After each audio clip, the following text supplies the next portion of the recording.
Hello once again and welcome back to the Indie Game Culture Podcast. I am with JT, I am with Melika, my name is Cal, and we are going to be talking about indie games once again. Just a little bit quick admin. I know you didn't like it last time, but I'm going to force it upon you very, very quickly. We have a website, you might like it. We have socials, you might like those too. And if you like this podcast, please tell your friends. It was much quicker this time. You have to admit it was much quicker. But before we get into all of our sections, which is Indies on the Radar, Indies we done been playing, and our big discussion, how is everyone? I'm all good. Watched the Barbie movie again earlier. Yes. I do like it. It's got that fun vibes. And yeah, I think it's like been had a really weird media response because like it's really not that feminist like at all. I wanted more feminism. It's like, what's this? This is just so surface level. But yeah, I actually watched it with my husband, and his only complaint was not enough feminism. So I was like, yes, I got one of the good ones. There's a certain breed of men that are very threatened by sort of movies like that, and they have a squeaky voice, and they're called Ben Shapiro. But it's like, yeah, sure, your producers forced you to go and watch it, buddy. We believe you. Yeah, I've heard it's good. I didn't go and see it, but Ella's I been saw to see it, and she liked Oppenheimer it as well. That was really good. Both of them top tier movies. Because I was really worried with Oppenheimer, where it's 3 hours. I thought it might end up being too long, but it wasn't. Like usually 1.5. I like exactly 90 minutes. Yes, that's perfect length. But no, the 3 hours worked really well. I just love Christopher Nolan. He's such a genius with his movies, and I know that's like such a basic take, but I stand by it. He's brilliant. I love, like, apart from Interstellar, I love all of his movies. Also, I can't remember. Had I graduated last time we did our podcast? Maybe, but tell us again. Yeah. I graduated. I had a little graduation ceremony for my creative writing masters, and it was amazing. I wore a pink dress because I was watching Barbie straight after, and had these like pink like boots on, and I got so many compliments, and it was amazing. I loved it, and then I walked across that stage like a baller. You're a certified smart person. I am. I've got a little picture of me in a cap and gown to prove it. That's fantastic. Congratulations, Melika. Thanks, JT. What about you, JT? What you been up to? Yeah, well, I had a friend visit me from college. Nice. And it was really good. We did a bunch of things. We went to some concerts, had a wonderful time. But unfortunately, we stayed with another friend, and we got COVID, so we got very sick this last week. Oh Yeah. no! But You better now. oh yeah, no, I recovered today. So I was Good. taking all the vitamins, drinking all the water. It's like, oh, I want to Yeah. recover for the podcast. This is the important day of the week. Oh, that's And, COVID is yeah. not fun. At least it wasn't as bad as my first time. I got in Hawaii, and like I was away from the hotel and had to do a bunch of stuff before I got back. And then I found out I was sick. I was like, oh. But Oh no! yeah, I'm feeling really good now and excited for today. So Yeah, boy. Who did you see in concert? we saw Boys to Men, which are a little bit before my time. There are these. You also say they're like proper like retro. Yeah, no. The only point of reference I have to Boys to Men is the Always Sunny episode where they are Boys to Men. That was my only reference to where they sang the like the Boys to Men, ABC, ooh. Yeah. And then they opened with that song. I was like, yes, it is them. But yeah, no, it was a really good time. Even though I was sick, it was still worth it. So yeah. Wicked. How about you, Cal? Well, my fortnight, I believe has been very much the same as always. Lugging my 27-year-old body around a skate park, dodging kids on skateboards and scooters. My big thing is I finished the garden. Oh, yeah. Congratulations. Very, very much a dad achievement. I done it. And as is custom on this podcast now, I'm going to share a photo for this audio podcast. Yes. Oh, I'm so excited to see a picture in Slack and none of the audience can see. It's what I do. I took it from the window before we started this podcast in anticipation because I just knew I would send it. I love that. But yeah, it's all green and luscious now. Look, Oh, it's done. Here we go. Excited. all right. Oh, that does look so green. And you know what? Very nice. Not a landscaper in sight. That was all me. All you. All Right. me. Oh, I just I'm pulled it so up proud of for you right there, Cal. all of our Yeah. YouTube watchers pulled up. Oh, it looks good. It was real 10 out of 10. 10 out of 10. 10 out of 10. That's right. 10 out of 10. Dad 10 out of pride. 10. I felt really good. I Yeah, you feel should. very That's accomplished. awesome. And also it is what Ella affectionately calls her birthday month. So I've been enduring that. But I'm very bad. Well, I'm not bad at presents, but I hate the whole gift giving thing because Gift giving is the best part of having a birthday. oh no, I like giving the gifts. I hate the anticipation of like gathering them, and I'm not I organized. love Oh, everything about gifts. I let it get on top of me until about a week before, and then I have to like panic, and I hate the panic. Oh, it's a horrible time for me. But I'm actually on top of things. So what I did today is I went and I was like, Ella likes plants, so I just spent lots and lots of money on plants. But did you get the plants that she specifically liked? Oh, you should see the thing I bought, and I got it for a really good price as well. I got a Monstera, and I swear to it is huge. Like it Monsteras is. have the most gorgeous leaves. I couldn't believe when I saw it, and she was like, "It's 30 quid." I was like, "You can't sell me that for that little." I'm baffled. Like it takes up half the room. When is Ella's birthday? On the 14th. So Oh, she's gonna love it. no, she already. I couldn't not give it to her today Oh, because you give it the to her planet would already? die. Oh yeah, of course, because it will need to actually be in sight. Did she love it? Yeah, she's very pleased. Like there's a jungle downstairs in the living room, and she was sitting there in shock for like half an hour. Like I have to figure out where to put all these. I was like, "That be on you." So what you actually bought her was a new responsibility.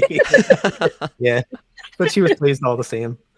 But enough that's about awesome. like plants and foliage and whatnot. Yeah. Let's talk about games. That's what we do. Oh So yeah. we are moving into our first section, which is games that we have been playing. Now, I know that I've been playing a lot. JT's probably played some too, but we're going to let Melika talk first because she's had a poignant adventure on her We have. travels in Indie World.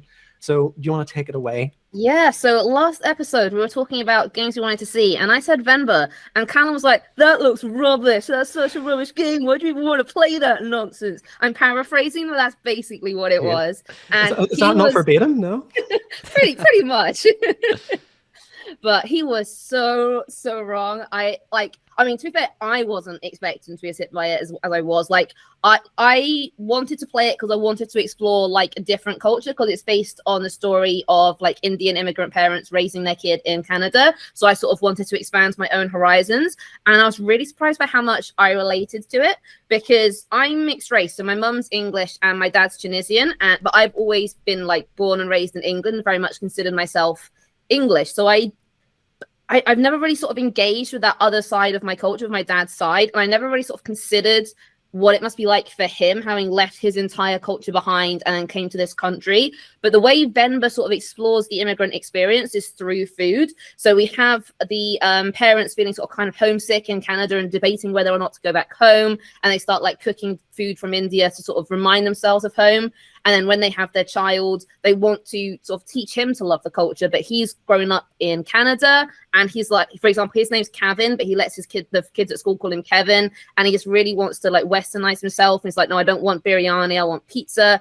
And I don't want to give away any spoilers for the game because it's very short. You can definitely play it yourselves, but it's a go now. Yeah, so it's a rule now.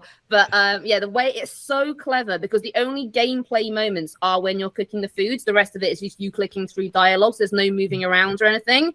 And the way it uses foods to sort of help connect you to what sort of the parents are feeling about their own culture and how the kids rejecting it, it's so touching. And I won't give any spoilers, but there is one scene that just absolutely makes me cry my eyes out. And I think you'll probably know which chapter I'm talking about, Cal, because you played it as well. Is it the mum one or the dad one? Well, it's in terms of the cooking. So it's the way that the cooking puts in the dinner spread. That's the chapter, the dinner spread. That one makes me feel so guilty because there have definitely been times where my dad has cooked food for me with love, and I've been like, nah, it tastes funny. I don't want it. Oh. And like, I finished playing the game and I felt like the worst daughter ever. And I thought, you know, all this time, I've just thought of myself as English, but that's not all I am. And it really actually helped me connect to my Tunisian culture. So I messaged my dad and I was like, listen, Dad, I'm really sorry that I haven't, like, you know, you've been trying to connect with me through food and stuff. And then in typical dad fashion, he's like, yeah, no, don't worry about it. But he was like, I love you all the same, just the way you are. And it made me feel real nice. And then I went to the kitchen and I cooked a Tunisian salad. If I say cooked, I made a Tunisian style salad for myself because I fancied a salad and I started making it. I was like, you know what? I'm going to do it Tunisian with all the oils and the spices like my dad would do it. And you know what? It was actually nicer. And I'm trying to sort of get more in touch with that Tunisian side of myself, which isn't something I'd ever really sort of considered before the game. And I just really liked how it, even though it's like about the Indian culture, it helped me connect with my own sort of multiculturalness. I don't know. It's like it was a side of my identity I've never really thought much about because, you know, growing up as a kid, I became very conscious very young about racism. Like when you're like in like preschool and like reception, it's not a thing. But then I was for about year 2 or year 3 when 9/11 happened. And after that, it was very, very, very clear to me that I had to fit in or be completely ostracized. I remember one time, it was for about a month or so after it happened, and I just literally went to play football on the field, and this boy comes up to me, like, no Muslims allowed.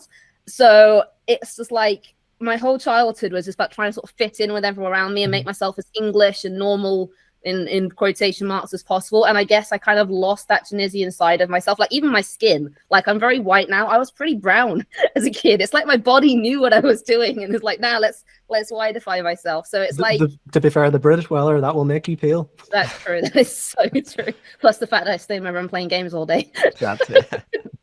But yeah, like I was really touched by how poignant Venba was. I was like, and I love the illustration style for it. It's like almost like a kid's book, that kind of like soft around the edges illustrations, and I think that really, really worked for what they were going for. And I just really appreciated the developers sharing their own personal stories like they did. And yeah, I would even if it doesn't look like your kind of game, because genuinely it's not the kind of game I would usually play, but I would definitely recommend it just for exploring someone else's experience and learning about their culture, because I learned a lot about Indian culture as well, which I didn't really know anything about. And yeah, overall just an absolutely fantastic short, 1-2 hour game, very quick, very touching. Sorry, I already went on about that. It's just feelings. It's amazing that you had a profound experience. I did. So I I had think that a makes surprisingly sense. profound experience. It's very rare that I see a game that I actively relate to. Like there's often games with stories that move me, but none that make me reconsider my own identity. It was so weird. It's like I'm seeing myself through a different lens. Oh. No, I played it as well, and I'm willing to eat my words. It is a very good game. Now, it is a very short game, and I would argue not a game, unless you relate to it in the way Melika has, maybe not value for money, because it is not like as How much lively. is it? It's 12 quid, I believe, so like $20. That is quite expensive. Yeah. It is quite steep. Yeah, because I had it on Game Pass, so I didn't realize how much it was. Yeah, I'd say if you can get it on sale for like $10 or less, that'd probably be worth it, I reckon. That would be fine. But yeah, it's not like as interactive and replayable as say like Cooking Mama, which is kind of like the closest thing maybe. Cooking Mama was amazing though. To be fair, I wasn't the one that wanted to buy it. It was actually Ella that decided to buy it, and she played it, and then that's why I got through it so quick, because I'd actually played it with her, and I was just like, okay, I'm just gonna get my trophies now.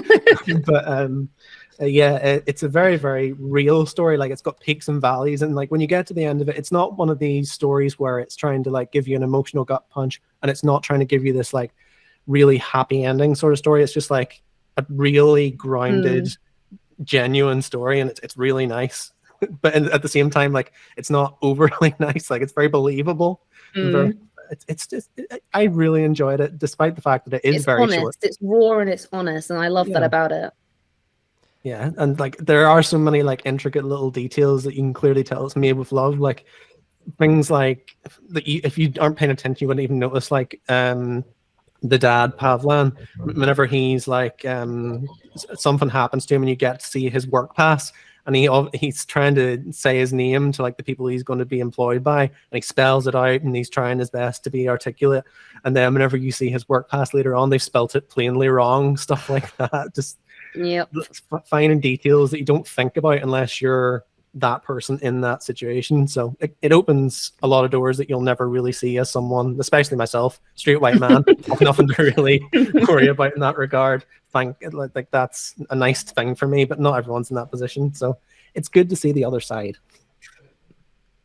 Yeah, no, that's obviously JT, you can't jump in too much. Yeah, again, it's kind of the same position. It's like, a white man. It's hard for me to relate to that, but I think it's amazing that it had such a profound impact on you, Melika, and that really makes me want to play it just like for that, because I love when games just make you feel good or sad or just very touched by this. And yeah, it seems like there's so much personal touches that and I could appreciate Yeah. it for that. So You can tell how much of the developer's own sort of experiences they put into the game. It's very much not something that you could just like make up, because if you're making it up, you'd make it more sensationalized, or you'll make it more one way or the other. And like Hal was saying, it's just their life. It's just a real, genuine experience. They've made a real effort to make it super authentic. Like the music that they've employed, really good, and it's genuine, authentic music. Same thing with the recipes. Like if you look in the credits after it finishes, like they had like food consultants and they brought in like Indian chefs and all that. So like clearly they've put a lot of time into it.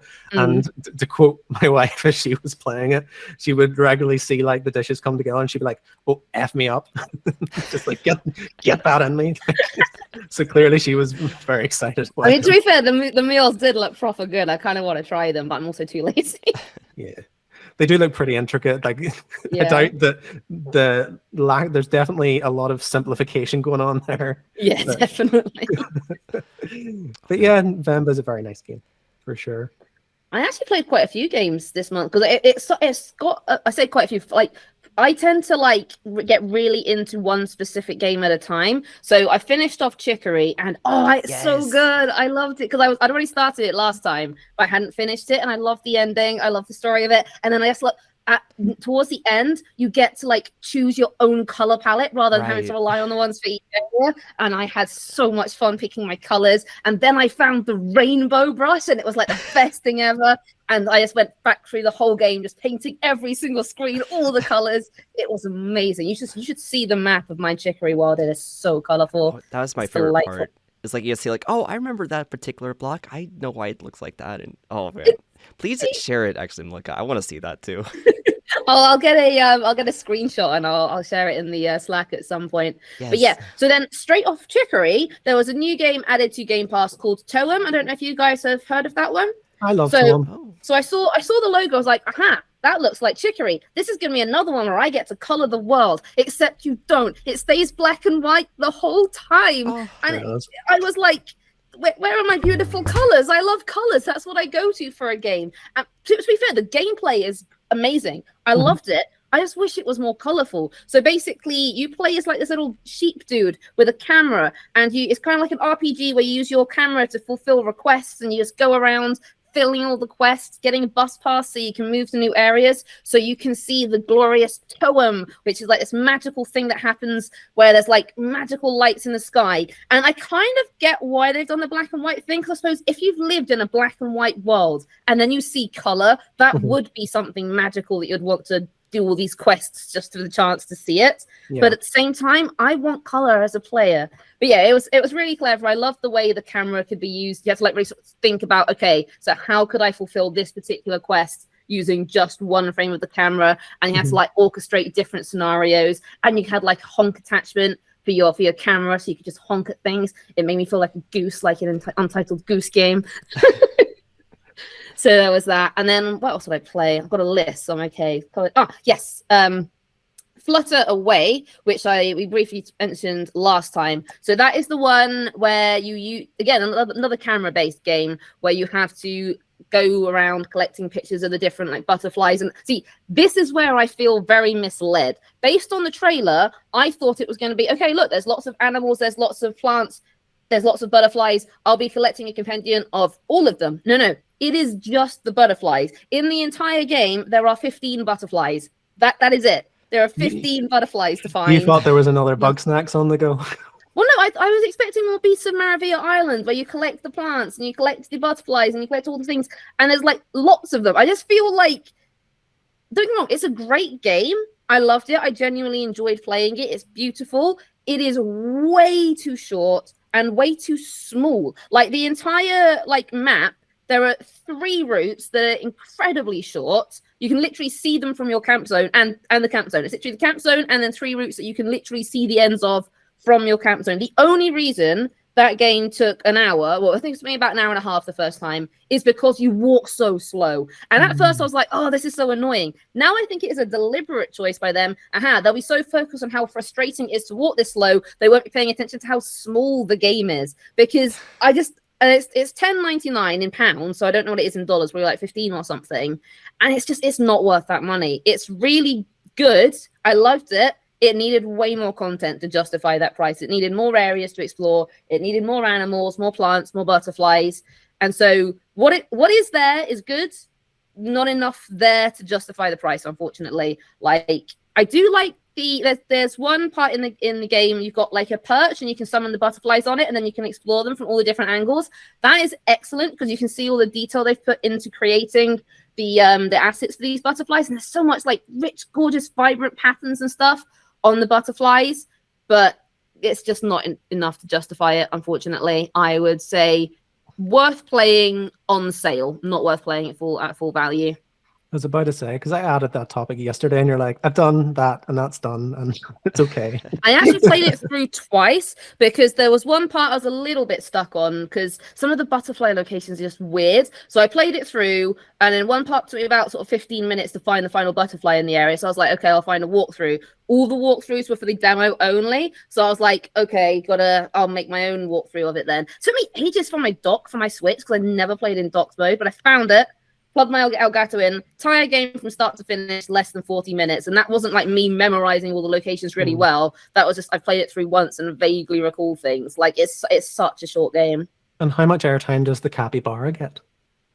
I mean, the capybara gets a little bit of it. He gets more. She actually, she's a woman. She gets more screen time towards the end of it. She kind of like follows you around a bit. She's very cute. The capybara is definitely an excellent addition. Very, very cute capybara.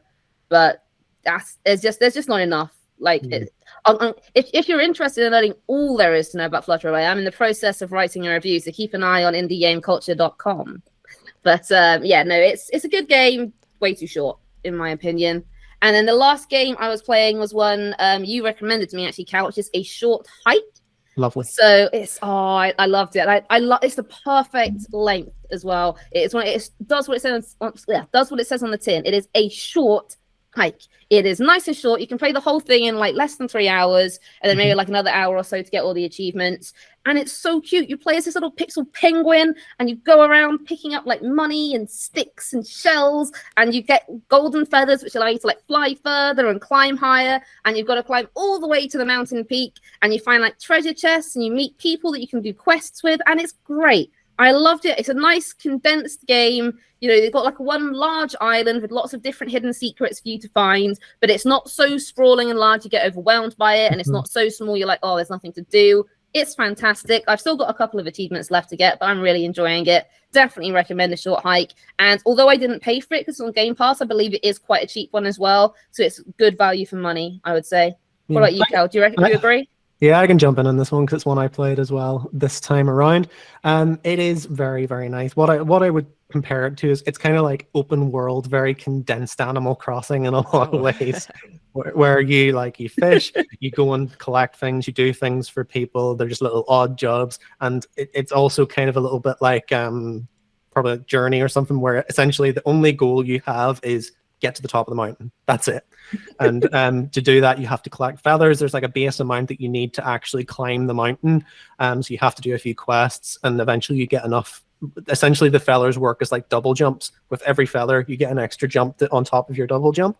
And eventually you get enough where you can just glide around with ease around the island.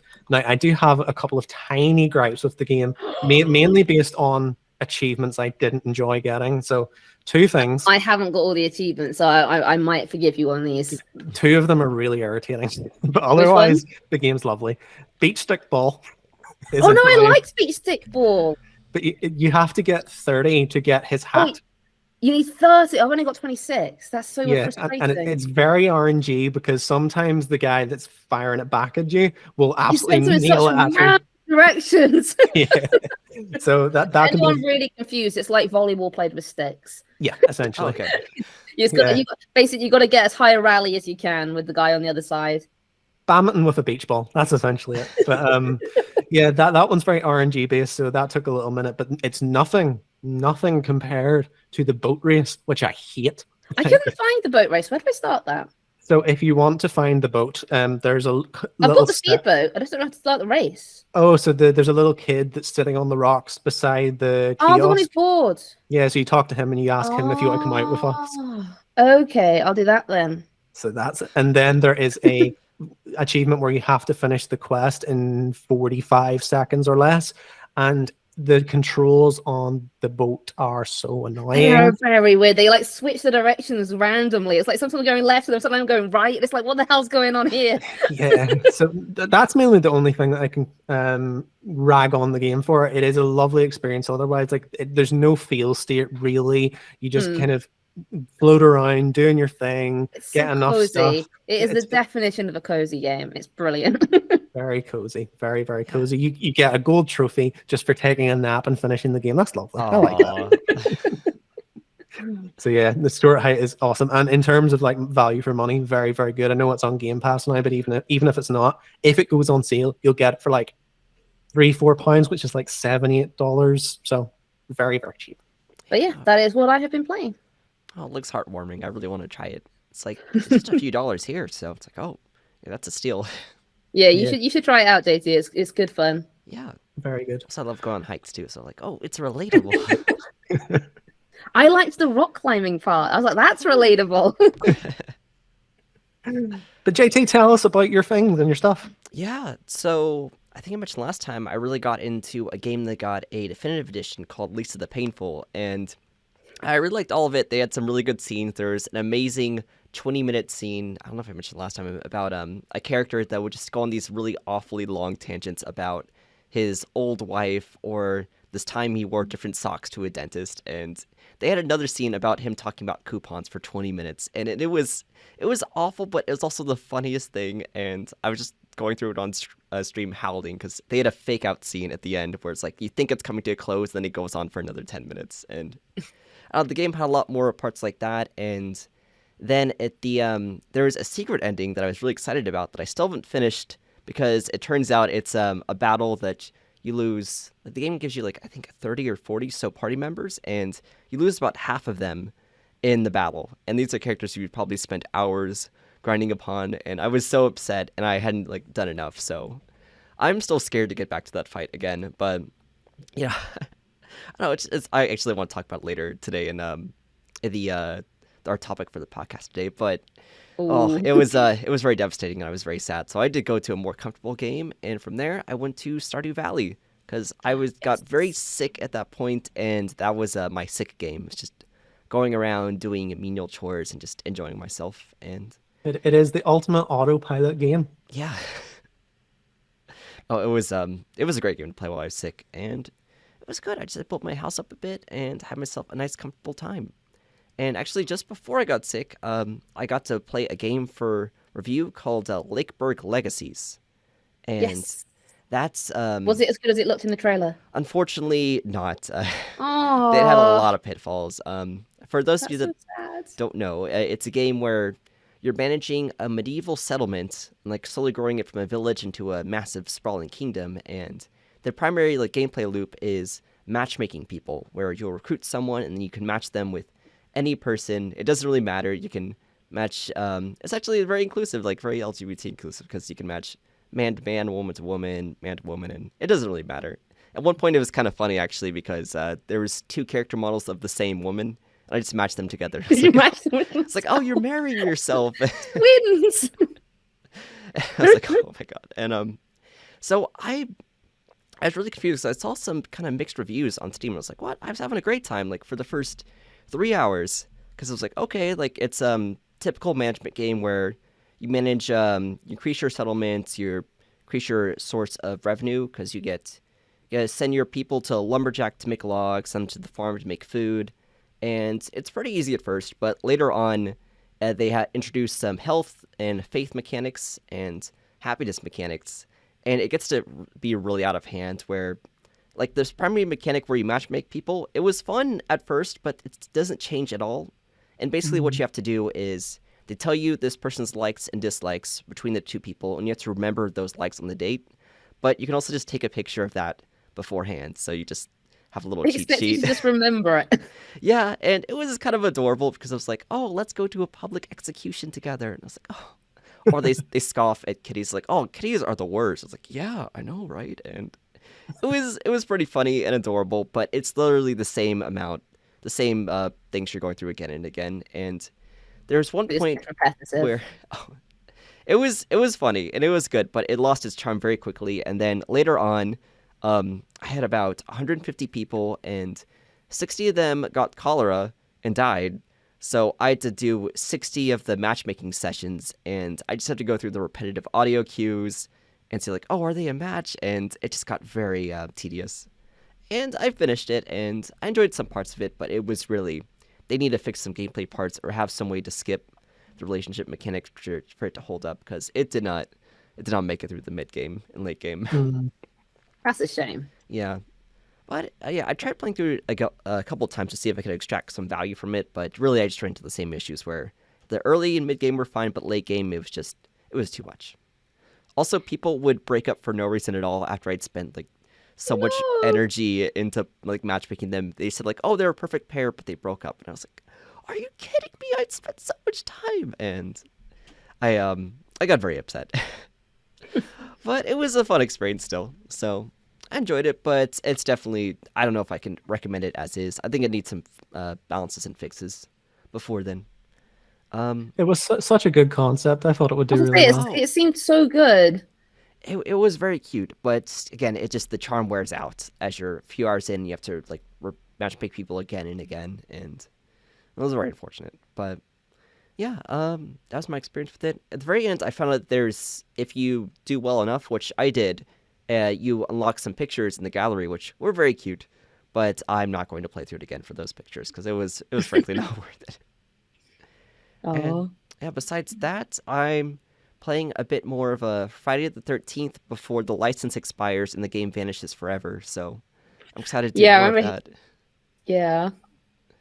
I don't know if you guys had played any of that game. It's basically like, I'd say Dead by Daylight, but I think it has a little bit more campy charm to it, and it's very fun, but it's also very imbalanced because it's very easy to murder your friends as the killer, but it's a lot of fun. I played it through with some voice actors, and they did a good job as like, voice acting as the killer as they chase you, and I was like, oh no, stop. So I'm beginning to see the value of games like that, even though they're not necessarily my thing. I was doing a list for one of our other websites on like best indie horror games, and there was a couple of like co-op ones, one of which being Escape the Backrooms, which you mentioned the other Yes. week, and it's kind of got the same like it would be terrible if it wasn't with people sort of vibe. Oh, absolutely. Same thing with like Plasmophobia and all that. So I feel like that would be a good shout, at least until it dies. very Yeah, soon. no, absolutely. It's gonna be gone soon, but it's only $5 for us right now. So I think it's on a permanent sale, so that's nice. But yeah, it'll be Just get gone as many soon. people through the door as possible. Pretty much, yeah. But No, that's a cool one. yeah, it's definitely a game you can only play with friends. If you're playing like on your own or with like matchmaking, it's probably gonna have no value whatsoever. But still, it was a good experience, and I'm excited to play it at least like 2 or 3 more times before it's gone. So yeah, but yeah, that was my experience while I was sick and playing those games. Awesome. What was yours, Callum? Mine, well, Yes, I'm sure you've got a nice long list. yeah, I've got a decent list. So I'll start off with the one that's not necessarily an indie game. It's more of like a double A because it's kind of published by Deep Silver and they've got deep pockets. So we'll give it as much time as it deserves. But I played Maneatar, which is one that took up a good bit of our time. And obviously in the chat, we decided to do a whole range of shark puns. So we got that much out of it. But yeah, it's one of those kind of like formulaic, lots of things on the map, go and do them. And kind of tick. It's just one of those like if you ever heard like Yahtzee Croshaw mention Yes. a game as like a post-dad game, because it's very much a post-dad game where you just start off really like tiny as a tiny little shark and you get bigger and bigger and bigger as you go, and you just gradually get to like this megalodon shark and you've done all the stuff. It's one of those. And it is quite cathartic, and it has this theme which is very similar to like I had it in my head. Was it Burnout Paradise that I compared it to? Because it kind of has like the narrator that's kind of telling the story, and it's set as like a documentary sort of thing. Maybe not. I had a different one in my head. Maybe it's not Burnout Paradise, but basically it's kind of framed as a shark documentary that's following you and the antagonist, which is Scaly Pete, and you eventually come toe to toe with them. But yeah, Is he a crocodile? He is not. He is a man. He is a man, a shark hunter. Should be a crocodile. Well, perhaps. I think you Maybe just he's a like crocodile pretending to be a man. perhaps. I just think you like anthropomorphic characters. I think that's your thing. No, I just think if it's called Scaly Pete, he should have scales. I like realistic names is more the thing. That's fair. Imagine a crocodile wearing like a fisherman's hat. And it's like, I'm Or gonna like get this. have like one of shirt." those like sort of cliche trench coats where it's like you can't see his body. It's got like the hat and shades, and it's like it could be a crocodile. It's a really suspiciously long nose. See, where were you during development? Clearly, they missed a trick. Yeah, it's just one of those games where it was fine. It wasn't like amazing, but it was pretty good. And it's one of those that I search for and long for, where I can just turn the sound off and play whilst my headphones are on, doing something else. Because I'm an iPad kid and I need 3 things happening at once to sustain me. So that was one of the games, and it did kind of drag on a little bit towards the end because there's like a trophy where you have to get your infamy up, which is essentially just killing and killing and killing. And the combat in the game is pretty like terrible, to be honest. But it's okay, and I just kind of grind it through it. So that was one of them. Pretty good game. Second one, again, not an indie game, but it's old. So it's I feel like retro. Not an indie game. What is this, Cal? Yes, but Traitor. The retro and indie I kind of merged together because no one had money in the 90s to make games. So you know what I mean? Fair enough. That's valid. Yeah, I played Twisted Metal because it came onto the PS catalog. It's basically Twisted Metal's like an old Destruction Derby game from like 1995, maybe 1997, one of the two. Twisted Metal. Yeah, it's the one with like the crazy clown car, and there was a movie that came out quite recently for Twisted Metal actually. So there's that too. Oh, right, yeah. yeah, I've seen that one. Yeah, so I played that. Oh, he's the creepy fat clown dude. He sure is. He's called Sweet Tooth. Yeah, I know him. But yeah, it's a game I never really engaged with as a kid. Like I think I played it, but I never like was into it because even then it was quite a dated concept.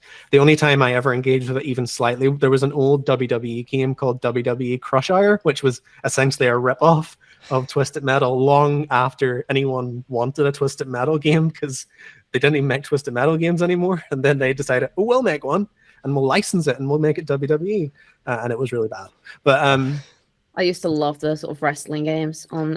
I think I just had the standard WWE one, but my first one was Let's Get Ready to Rumble was my one. I loved it. Let's get ready to rumble. Oh. That's like the old boxing one with like the weird. Yeah, I remember that. It was brilliant, and there was one character that was just so much more powerful than literally everyone else. So just always play with him, mash the punch button, and just win every time. Those were the days.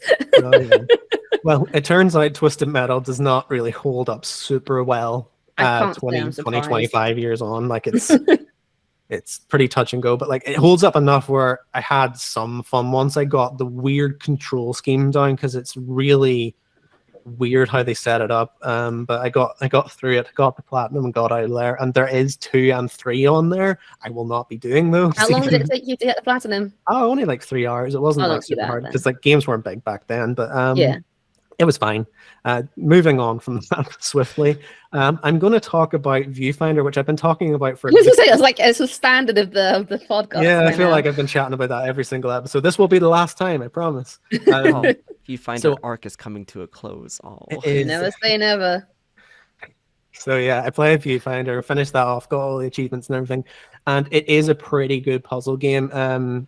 Now, what I will say about it above all else is it's very peaks and valleys. Like the good puzzles are really, really clever and really, really well thought out, but there isn't enough of them. So they give you like 2, 3, 4 really clever puzzles that work with that concept that they've dreamed up, and it's very, very clever. And you're like, oh, I would love to do more and more of these. And they're like, oh no, we're going to have you do this really mundane puzzle for a while now. And it's just there's a lot of filler content in between the really cool stuff. I feel like they blew their load on the demo quite significantly. Like really? that viral section where you jump from picture to picture to picture to picture, that was definitely the highlight of the game, and they put that in the demo. There are some other cool bits to it, but like nothing really stands out more. Like there's other little bits where like I said, like it really succeeds on its cuteness in some areas, like the dust and dustbin that roams around the little Roomba you can create an army of, really cool. The little cat called Kate was really, really nice. But like the story never really grabbed me. There is a little twist at the end where you have to say goodbye to the cat and you're like, ah, but like that's literally yeah, there's like a little sucker punch at the end, but like that's the only thing. Oh, I know, but like sorry, You're always guys. doing this, Cal. Sozzles. But basically, that's the only thing that will really get you. And the reason why I'm happy enough to spoil that is because the story's never really going to grab you anyway. Like it doesn't really hook you in, and there's no emotional investment in these people that you're learning about. Emotionally invest in any cat. I know, to an extent, yes, but in terms of like the narrative ability to tell a story, like it's just not really there. I also thought that the graphics, while fine, still have that kind of rubbery Unity quality to them that some puzzle games do. And while it's fine, it's something that it's not like mind blowing.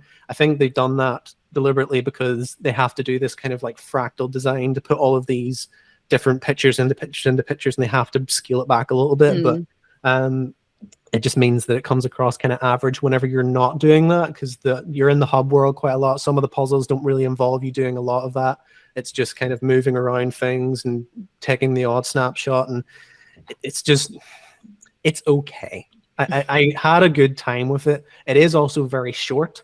It's only about 2-3 hours to get through it, maybe 4 if you take your time or get stuck on something, but it's not incredibly long. It's also not incredibly hard. Like, I wouldn't say there's any puzzle where you're going to get stuck on for more than 5 minutes, which is a little bit annoying because you want them to have a bit of trickiness to them, so you get that rewarding feeling of I've solved this. There's not a lot of eureka moments, which is what you come to a puzzle game for. Exactly. And like, I like to feel smart. Like, yeah, I figured that out. And while I haven't played Superliminal, I kind of looked into it to see if that game kind of compares in that regard, and I think that had a lot more of that, where you feel a bit clever.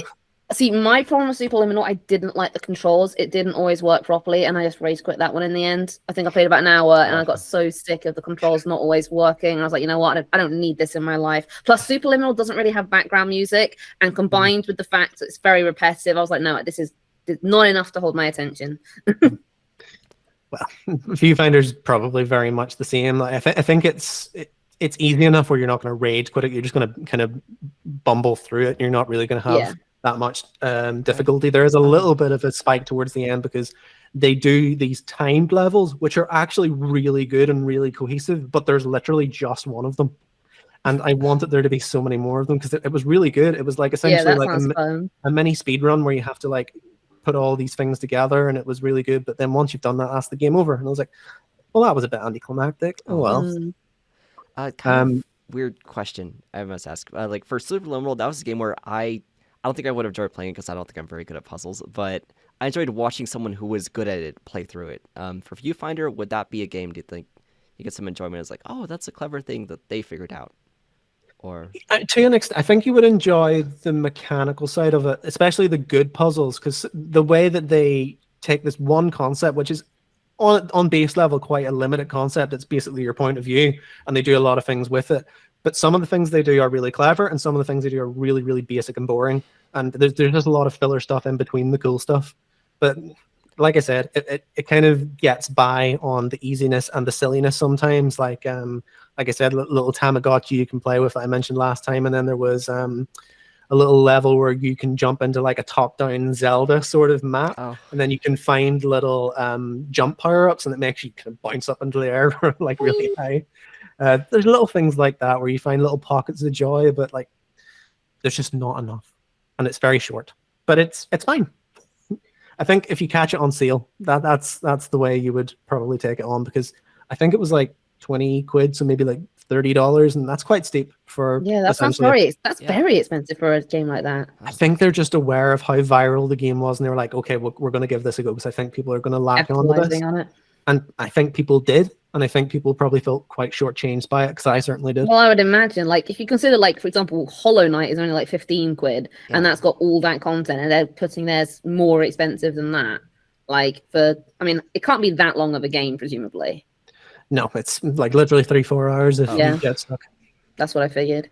And there are much better puzzle games that make you work a lot harder, and therefore it's not bloat as long as you're working hard to kind of get that puzzle. And it's kind of so meticulously crafted that you feel like you're getting a little step closer each time. If it's so hard, you're like, I've been on the same puzzle for 3 hours and I don't want to do this anymore. That's different. But yeah, you'll not get that with Viewfinder. But moving on, I played, and I'm going to give this as little time as possible because it is a very short game, and I bought it because it was very cheap, and there's a platinum, and that's what I do. I played Storm Boy, which Melika likes. I think you talked about that last time, didn't you? No, I didn't. I played that quite recently, and I liked it. But no, of course, it was in the Slack. That was where you talked about it. Yes. So it is basically just a series of mini games that follows the story of an old novel from back in the day. But it does have a little gut punch. It's so adorable. Don't you dare spoil it. No, I won't spoil it. But Mr. Percival, bless him. Oh, such a good game. Yeah. So it is a very nice game. It's a very quick game, and I think it doesn't have to be quick though. You can deliberately drag it out to make the experience more emotional. Just play the mini games for longer. Even if you drag it out, maybe 40 minutes. I don't know. I got like an hour or an hour and a half out of it. I spent a lot of time on the one where you feed seagulls. Okay. No, I went in sat there just tossing them fish. Like, yes, I'm living my beachy life. To be fair, the mini games are quite nice. They're so cute and peaceful. Yeah, they're such a great escapist kind of thing. A cozy game for sure, but I mean, it is value for money because it's like $1. And you will cry unless you've got like a heart of stone. Yeah, I just see a screenshot of the pelicans with their open mouths, and it's almost kind of terrifying. Like at a first, they're like, feed us fish. It was quite cathartic. You can get a trophy for avoiding getting them all angry. So giving one loads, and the rest of them get really pissed off. Yeah, so like it's good it's value for money. Weirdly enough, so yeah, give that a go if you can get the hold of it. Then I played, and I haven't. Real quick about Storm Boy. I believe it's also got a book. It does have a book. Yeah. Yeah, it is based on a book, so give that it's probably a much richer experience if you read the book, but you know. I don't know, I think the mini games attach you to the characters. Yeah, it's probably read the book and then play the game, probably the richest experience, but you know, it's up to you. Books are long.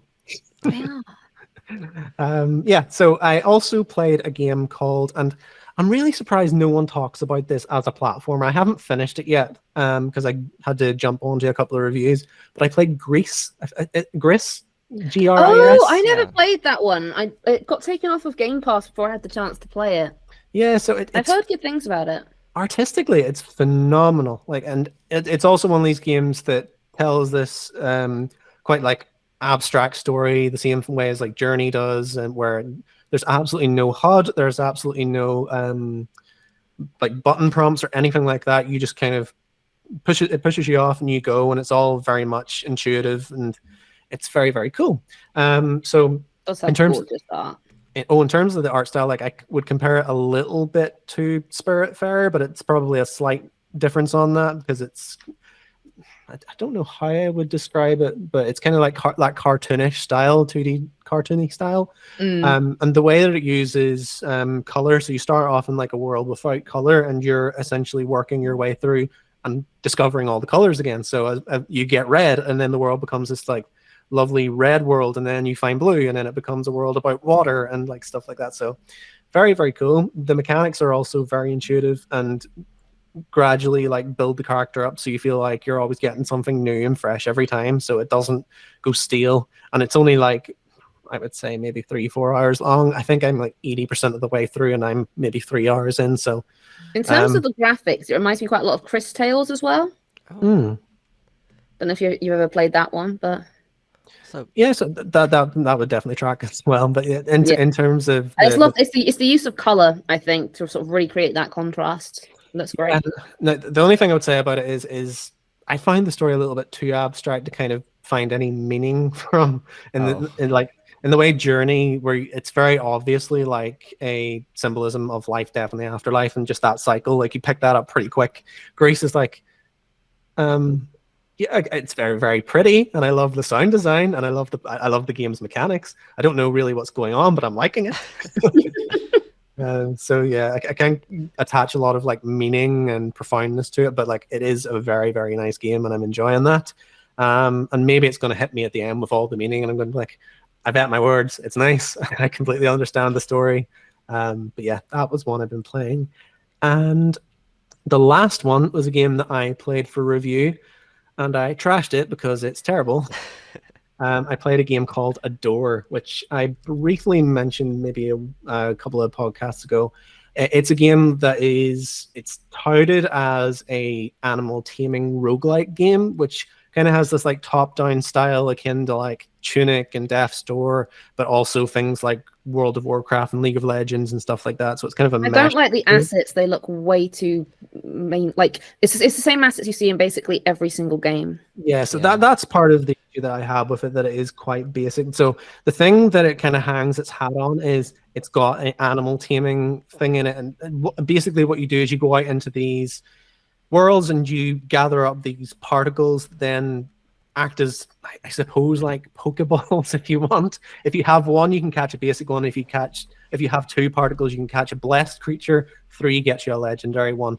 And basically you go out there, and during the combat, I'll talk about the combat separately, but whenever you're capturing creatures, it's kind of like a really poor version of what Pokemon Ranger did, where you had to like do a circle around the Nintendo DS. Basically, it has like a little capture zone that you stand in, it fills up the meter, and you capture it. And it's like a really dulled down version of what Pokemon Ranger did. I was like, oh, that's a bit lame. But you wanted to get your stylus and go like, rah! Yeah, I wanted it to have some flair, and it just doesn't. And that's how you catch creatures. The thing about the creatures as well is, even after I'd played the game to the point where I'm okay to write this review now, I've seen what I want to see, I couldn't really tell what my best team was, how well each one stacked up against another, outside of like this one has higher attacks, so obviously that one goes in, but there was no like synergies between them. There was no way to like get like a special effect out of one of them rather than the other. The best part of a game like that is finding the synergies that work. Yeah, and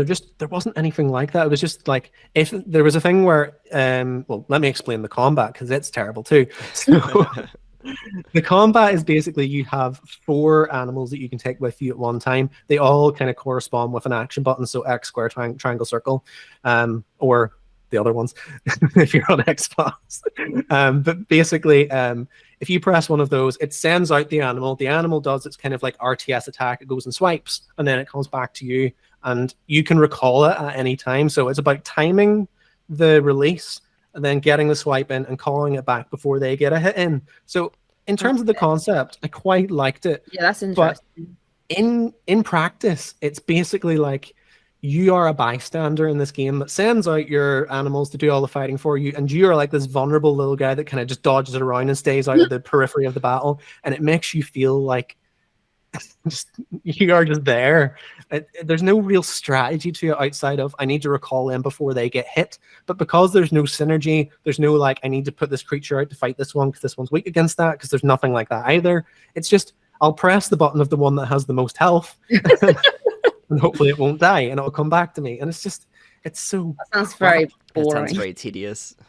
It is really tedious, and it only got more tedious because the thing that I landed on, and like I don't know if it's fair to say this because it's obviously not, because there's more bells and whistles to it, and it's obviously a bit more diverse and well made than this, but I essentially landed on my conclusion, which is this is a mobile game that they've upscaled. I find that with games sometimes. Yeah, so the way that the game is structured, I was like, if they put in a system here where if I got to a certain point and then the game said, oh, you need more gems to keep playing, I would not have been surprised one bit if there was a currency like that where they were like timing you out of your next objective, because the way that you have to play it is the opening stage of the game is like quite easy. There's not a lot of grind, 2-3 hours. They get you onboarded, as mobile games do so well. And then there's like a really hard brick wall where you get to a certain boss, and the difficulty spike is like up here, and the only way to get the things that you need, which is essentially lots of health items and particles to catch creatures and synergies. Like, ironically, they have a thing called synergies, but there is no synergy. You can go and collect them as well. So you just have to go out into the levels you've already played, which are really cookie cutter, and just play them again and again and again to get these assets. And it's just, and the thing that I discovered after my review, and it's so annoying, I might go and update it, is I looked at the trophy list because it wasn't available during my review because it hadn't released yet. The trophies, you can't see them. You can obtain them, but you can't actually see the like percentages and stuff. That cut off where you get to that boss and everything after it, not one single player has got that trophy related to that. So I think they've maybe made it a bit too much of a difficulty spike.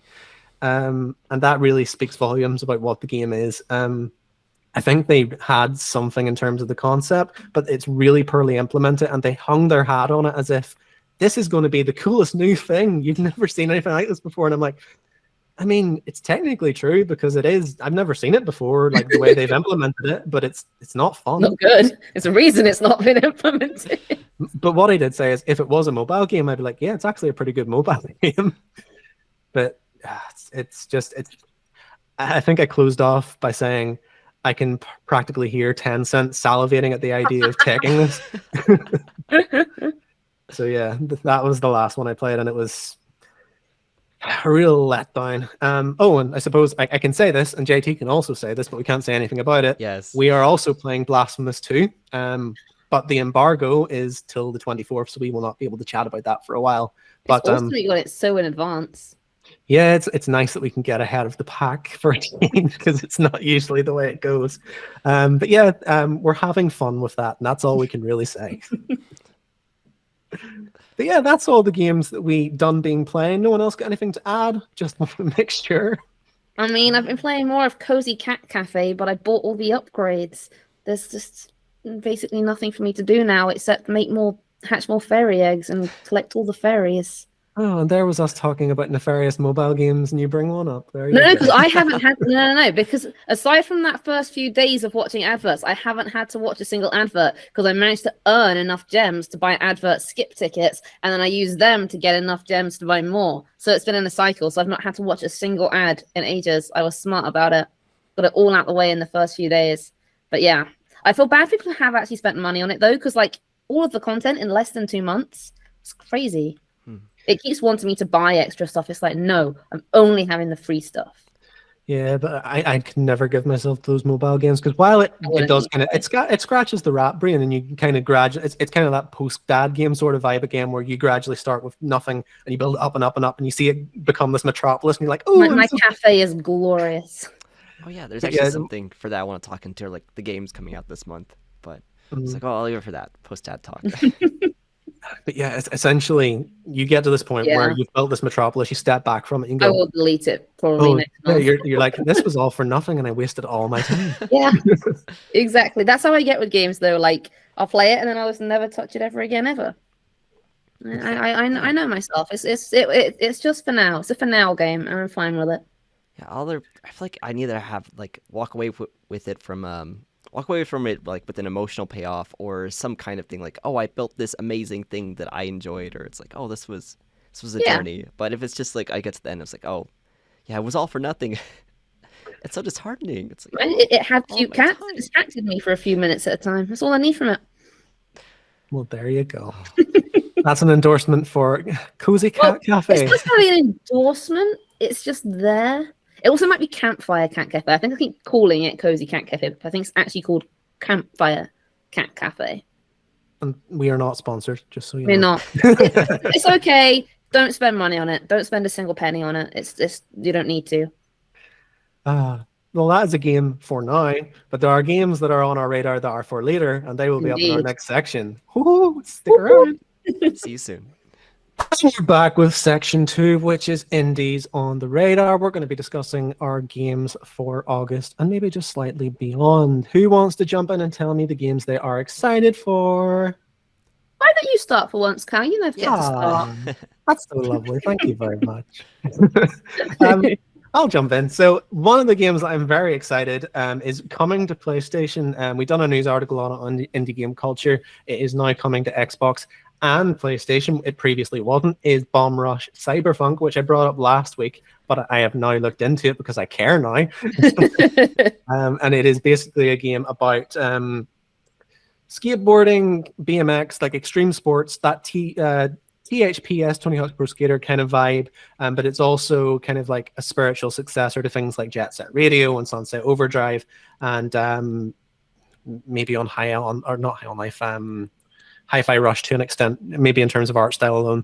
But basically, it's a game about graffitiing and like tagging and all that sort of stuff, where you're trying to own the city. But it's essentially a game where you are trying to get to those like intricate spots through lots of jetpacking and grinding rails and subway surfing and all sorts of stuff like that. And it looks really cathartic and fun. And I just love a Tony Hawk's Pro Skater game. When I was a kid, the tagging co-op, like the back competitive tagging mini game on Tony Hawk's Pro Skater, I loved that. That's my favorite one. Like, I didn't care about getting the high score. I was like, who can tag the most things? Yeah, it's essentially the concept that spawned Splatoon. Like, it's the same thing. See, I wasn't interested in Bomb Rush, but now you've mentioned it. I want to play it now. I love tagging things. And it is now coming to Xbox, so you can. There you go. Exactly. It looks very interesting. It looks very fun, and it has a pretty killer soundtrack as well. It's kind of like your kind of 90s, like it's like garage maybe, and then there's also like synthwave stuff. It's kind of a mix. I can't really describe it, but it's a very cool soundtrack. And the story promises to be kind of like very like cheesy and like I'm a rival gang and I'm a rival graffiti gang and I'm going to own the city. No, I'm going to own the city. That's what I love it. So I can get on board with that. Definitely. So that is one. And I also played the demo for a game that I am very excited is also coming to PlayStation, and that is Sea of Stars, which I'm so excited for. It looks so good. So it is essentially a game that is inspired by your typical like 90s JRPGs like Secrets of Mana and Chrono Trigger and Final Fantasy and all the likes of it.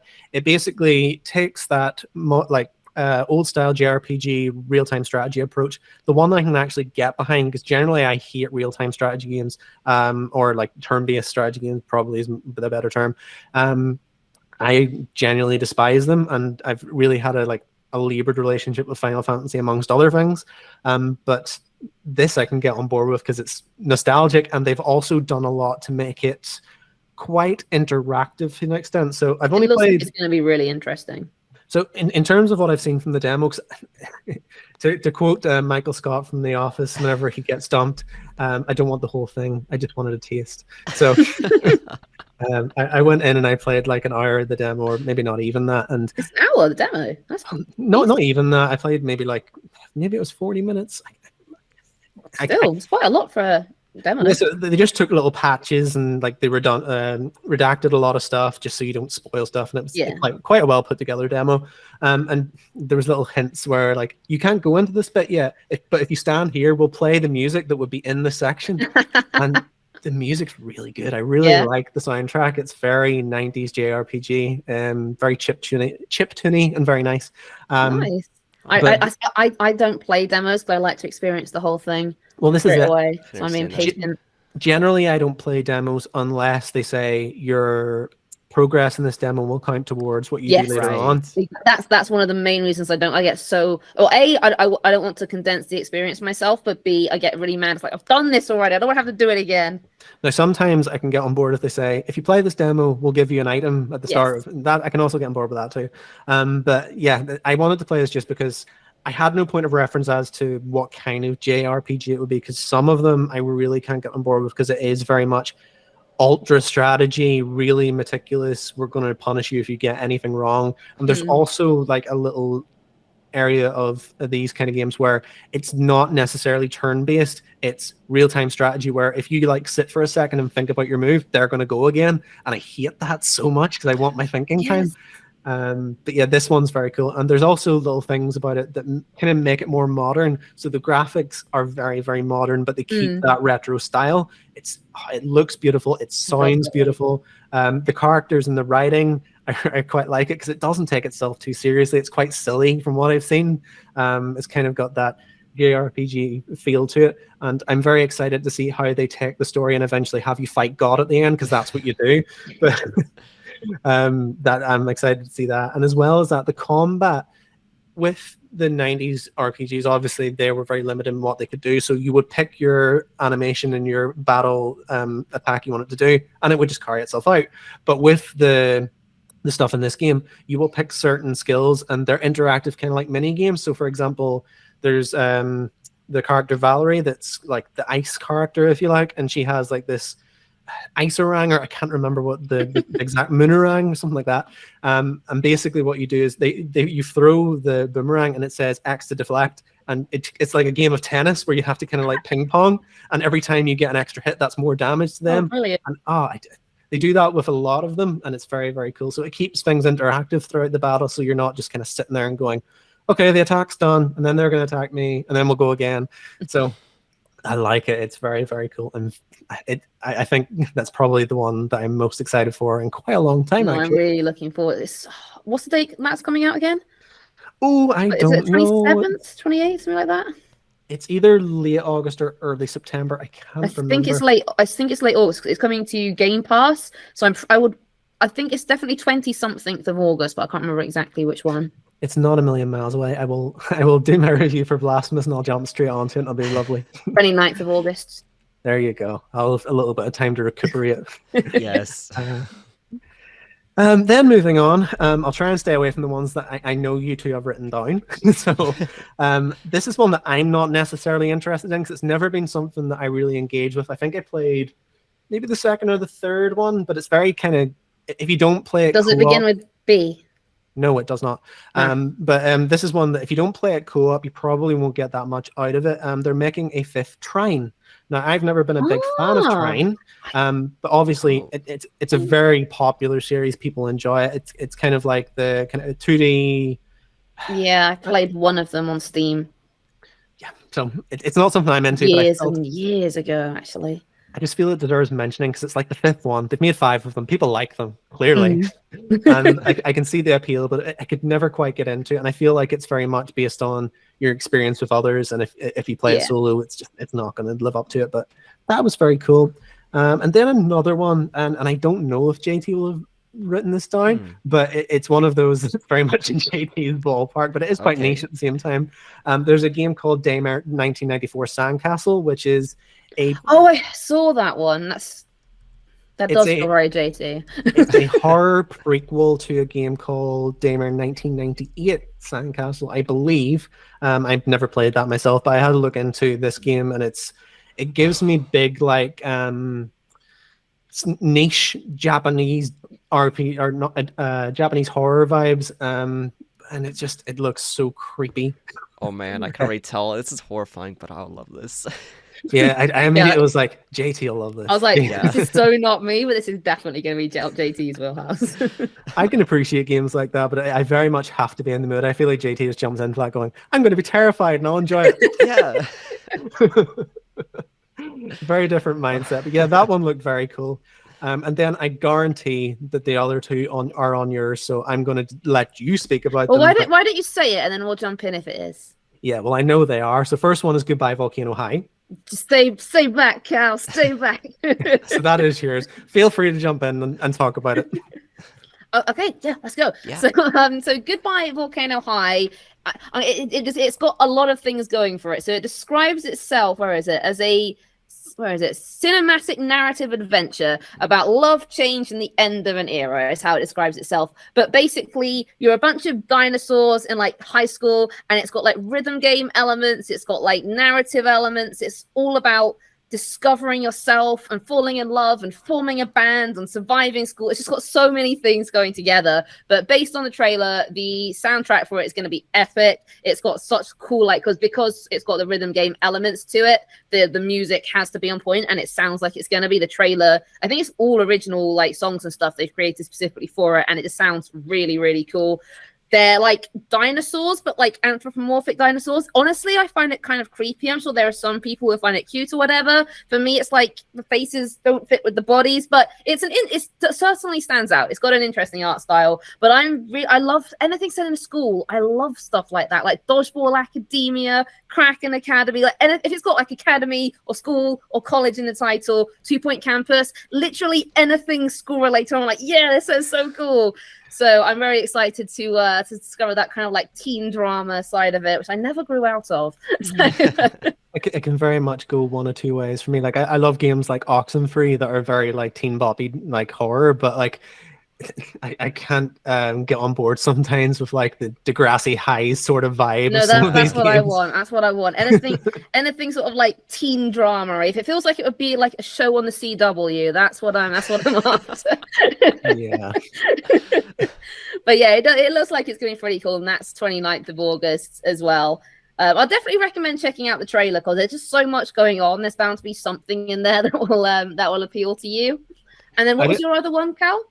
Well, there's actually two I've realized because it was on the other side of the page. But the other one, which I know is JT, is the Cosmic Wheel Sisterhood. Yes. Can I get in on that? Yeah. Oh, that's a game I'm really excited about. It's a pixelated deck builder witch game where you play as a witch trapped on a meteoroid trying to escape, I think, and you build decks of cards. Actually, I think, Melika, you might like it because you were talking about What's it called again, sorry? Cosmic Wheel Sisterhood. Or the Cosmic Wheel Sisterhood. Let's and take a look. It's great because you've seen the gameplay. You get to build the cards, like actually put the pieces together, and remind me of the second game you mentioned. And it looks really cool. The visuals are great, and I just love the touch of like eldritch horror put in there with the giant monster guy Abdu something, I'm forgetting. But I don't know, I'm just kind of in the mood for a witch game. I feel like I haven't played. It's not coming to Xbox. That's why I didn't see it. Oh, I felt like that had Xbox written all over it, that one. Switch and PC. But wait, give it a few weeks because that's been happening for a while, but they keep giving little hints that things are coming, so you might find that it's there. I'll wait if it gets an Xbox release. Anyway, sorry, I interrupted you, JT. Carry on. Yeah, I mean, I'm really excited for the narrative. I didn't want to play the demo because I love demos where it's like, okay, that actually gets me excited for the game, but I feel like that would spoil some of the narrative, so I was like, no, I need to preserve it for myself. Also want to chime in, I love demos where it's like, either it could carries your progress, or it does something where it tells like a different story that like gives you context for the game, or something like really absurd. Like the Stanley Parable had a demo for the game that was completely unrelated. They just made a bunch of jokes and then they just ended the demo, and I love those too. Weird. It's very rare you see like standalone demos anymore because no one can be bothered to do them. Like whenever you saw something like, the last one I can remember is like MGS Ground Zeroes, where they just made like a whole big level as a demo to showcase what the game was going to be like. But you don't see that very often. But it's very cool when they do it. I suppose it wouldn't be like good value for money for them to do it like that most of the time. No, basically they have to make like a whole sub team to go and make this mini game. Whenever they can just patchwork something together. It's usually like, okay, well, we need to take all of this out because that's spoilers. Yeah, it's one of those things. But yeah, in terms of the Cosmic Wheel Sisterhood, I like the look of it because I like any game that kind of says it's going to be Taro inspired, and I usually get let down by these things because it usually is a gimmick. Like, for example, Cult of the Lamb was one of the ones where I was like, oh, there's Taro cards in it. And I was like, yeah, but it didn't really feature Taro cards all that much, to be honest. Like, it was just like a power up roguelike power up where you could pick one or the other, and it was a bit dull. But this one looks like it's actually going to play into like the whole Taro card deck that you tend to get and all of that sort of stuff, and give you the autonomy to like pick and choose these things. So could be cool. Yeah, I'm very excited for it. The aesthetic looks brilliant from what I've seen of it. Yeah, it's wonderful. I love all the purple and the gold. I just love. I think maybe just because I spent way too many hours playing The Binding of Isaac Rebirth, but I just know all the tarot cards from that game and like what it just means for that game. And I was like, oh, it's the lovers or the sun, or it's the tower. And I think just translating like what it means from that game into another's, that's always fun. But I don't know, I'm excited to play kind of a culty game because I don't know, I guess I haven't seen them very often in a while. So I don't know, it just feels like it'll be like a refreshing take on. Depending on the theme of the game, it might be a bit alienating if you were like detect the Binding of Isaac logic and go, oh, I got this one, that means I can shoot blood from my eyes. be very different. But yeah, I think that one's going to be very cool. And then I had one more written down, and this is one that I'm not sure if it was coming to PlayStation, but it kind of got a demo around the same time as Sea of Stars, but it might not have been, but it is now. And it's one that I had on my radar, but I was like, it's probably not going to come, so I'm not going to get excited about it. But it is now, and it's Chance of Sennaar, which is a puzzle game, kind of based around like the Tower of Babel and that sort of mythology. And it, just from the outset of looking at it, it kind of gives me Tunic vibes, because it's all about decoding a certain language, but it's more puzzle based rather than like top down Zelda. So it's going to be more of a thinker, but it does look very cool. So yeah, I thought that one is definitely worth playing, and it has a demo currently. I'm going to avoid it because it's a puzzle game, and I don't want to like. What's it called again? Sorry. So Chance of Sennaar. So it's Chance of and then Sennar, I believe. Yeah. Ooh, interesting. The art style is very cool as well. Is that the Sable art style? Am I getting mixed up? No. It hasn't got that like that washed out kind of layer. No, it's like it's almost like Sable with color. Yeah, I suppose. Kinda. It gave me more like kind of Egyptian pharaoh sort of vibes, but I don't know. I'm sticking to Sable with color. Okay, that's what I'm getting. That's fair. No, I do not know the history of like Tower of Babel mythology and all of that, but I'm sure I will learn. Yeah. Yeah, that's all the ones that I had on my radar. They are going to be exciting. I'm super excited for Sea of Stars, and I want it now. But you tell me if I've left any other ones out. I mean, JT, do you want to go? Or? Sure, yeah, I'd love to.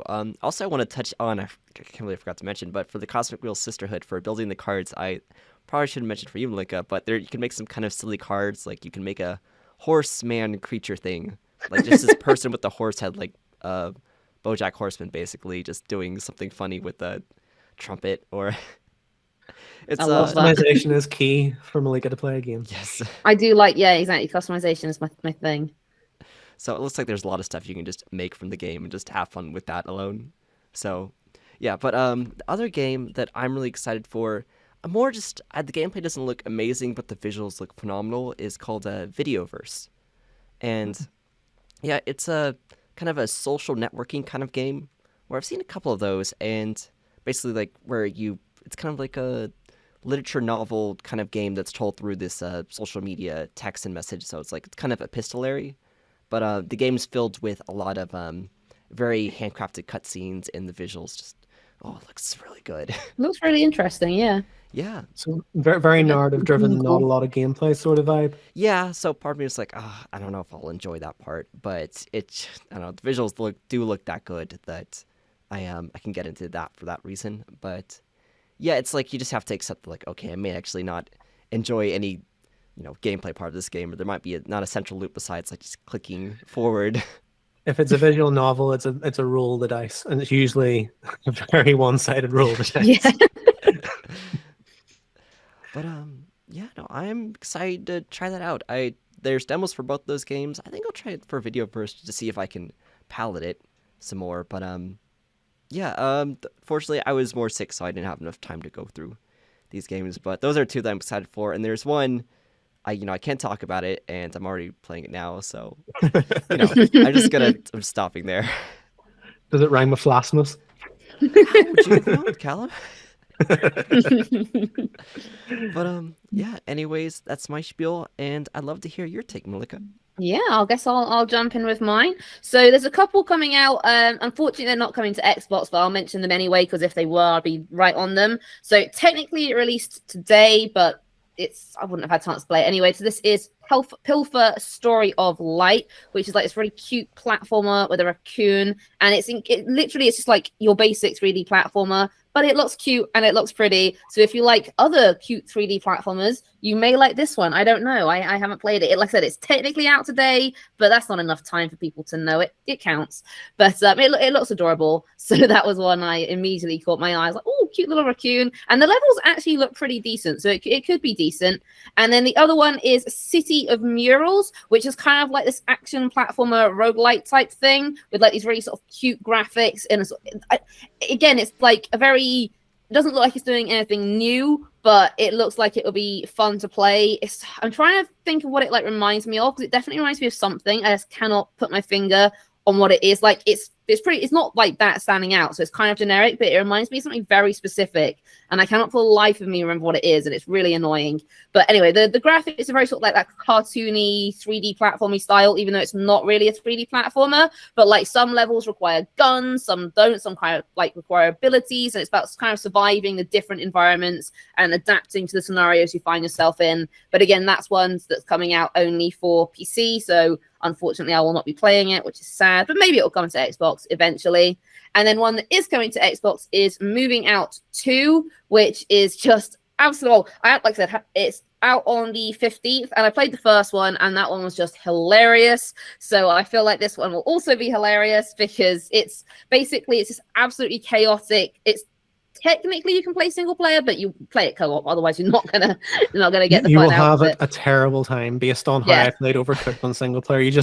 It's so frantic and you'll never win, and it's horrible. You want to play it co-op, but basically you gotta move all the stuff around, like picking up objects, moving them to new places, running around, dodging things, getting there in time. It's crazy, it's chaotic, it's frantic. I think like if it's anything like the first one, it'll be brilliant, and it comes from Team 17, which is like one of my favorite indie publishers. So I get like their games can be hit and miss, but I always give them a try because I love Team 17. Like, I love their kind of vibe. They're very sort of fun. Let's not take ourselves too seriously. Let's just have a really fun, cool time, especially with co-op games. I feel like Team 17 really excel with co-ops. You've got things like Worms, you've got Moving Out, you've got Golf with Friends. Yes, Golf with Friends. I am happy to give 17 a lot of praise this year, because last year very hit and miss, like I've said, but this year they have very rarely missed. Like everything they put out has been stellar. Like Dredge was incredible at the start of the year. They've got Blasphemous 2 out at the minute. Don't is that Team 17? That, obviously. Yeah, they I didn't know that was Team 17 as well. They've got such range. They've got all sorts of stuff going on. Yeah, lots of stuff under their umbrella. Not all of it's great, but everything this year has been pretty good.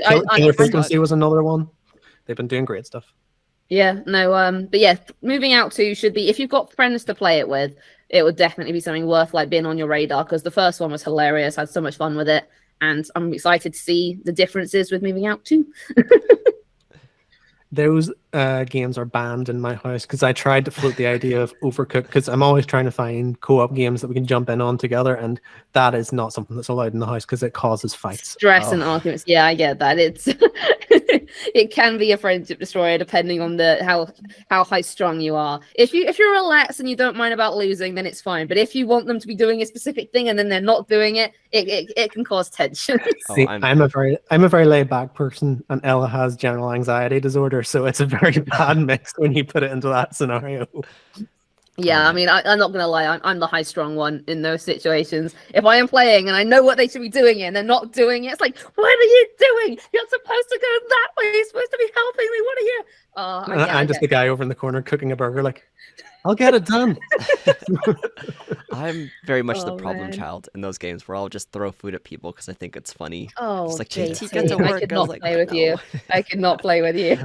Agent I need to win at all costs. No. I'm just trying to make good content, guys. JT, get back to work.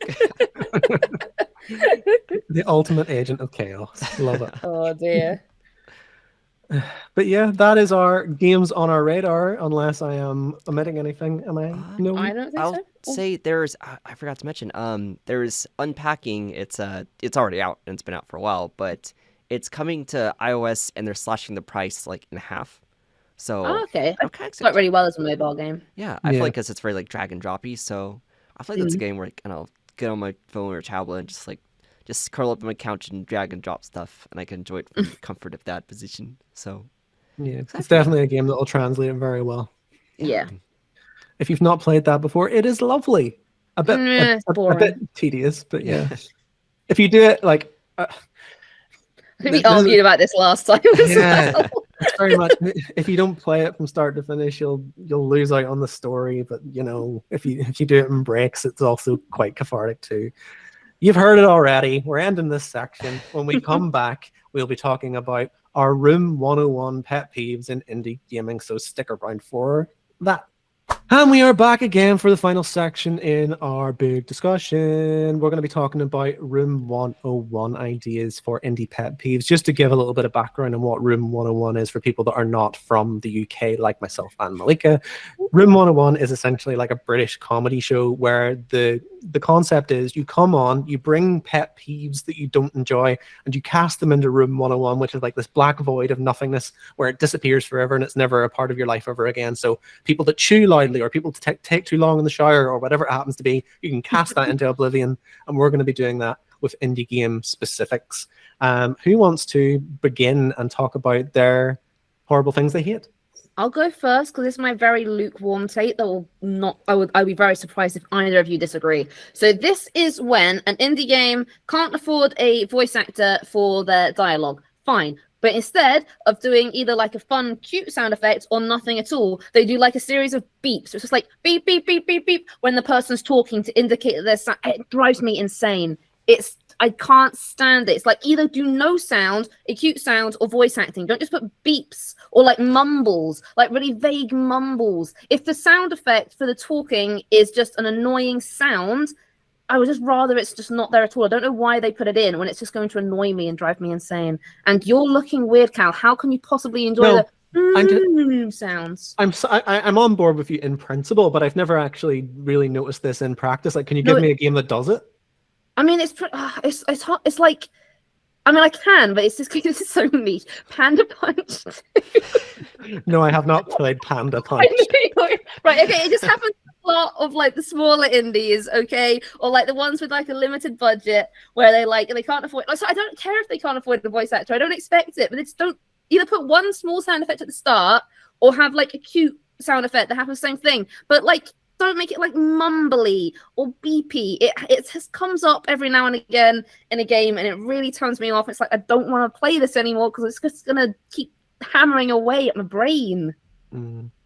I can get that. Like I was trying to think of examples, and the only one I got one was Panda Punch 2, but it's in a lot of other games as well. I totally agree. It's like it's how do you feel about the whole like Animal Crossing? I love that because that's cute. It's like their own little language. They've got the different like.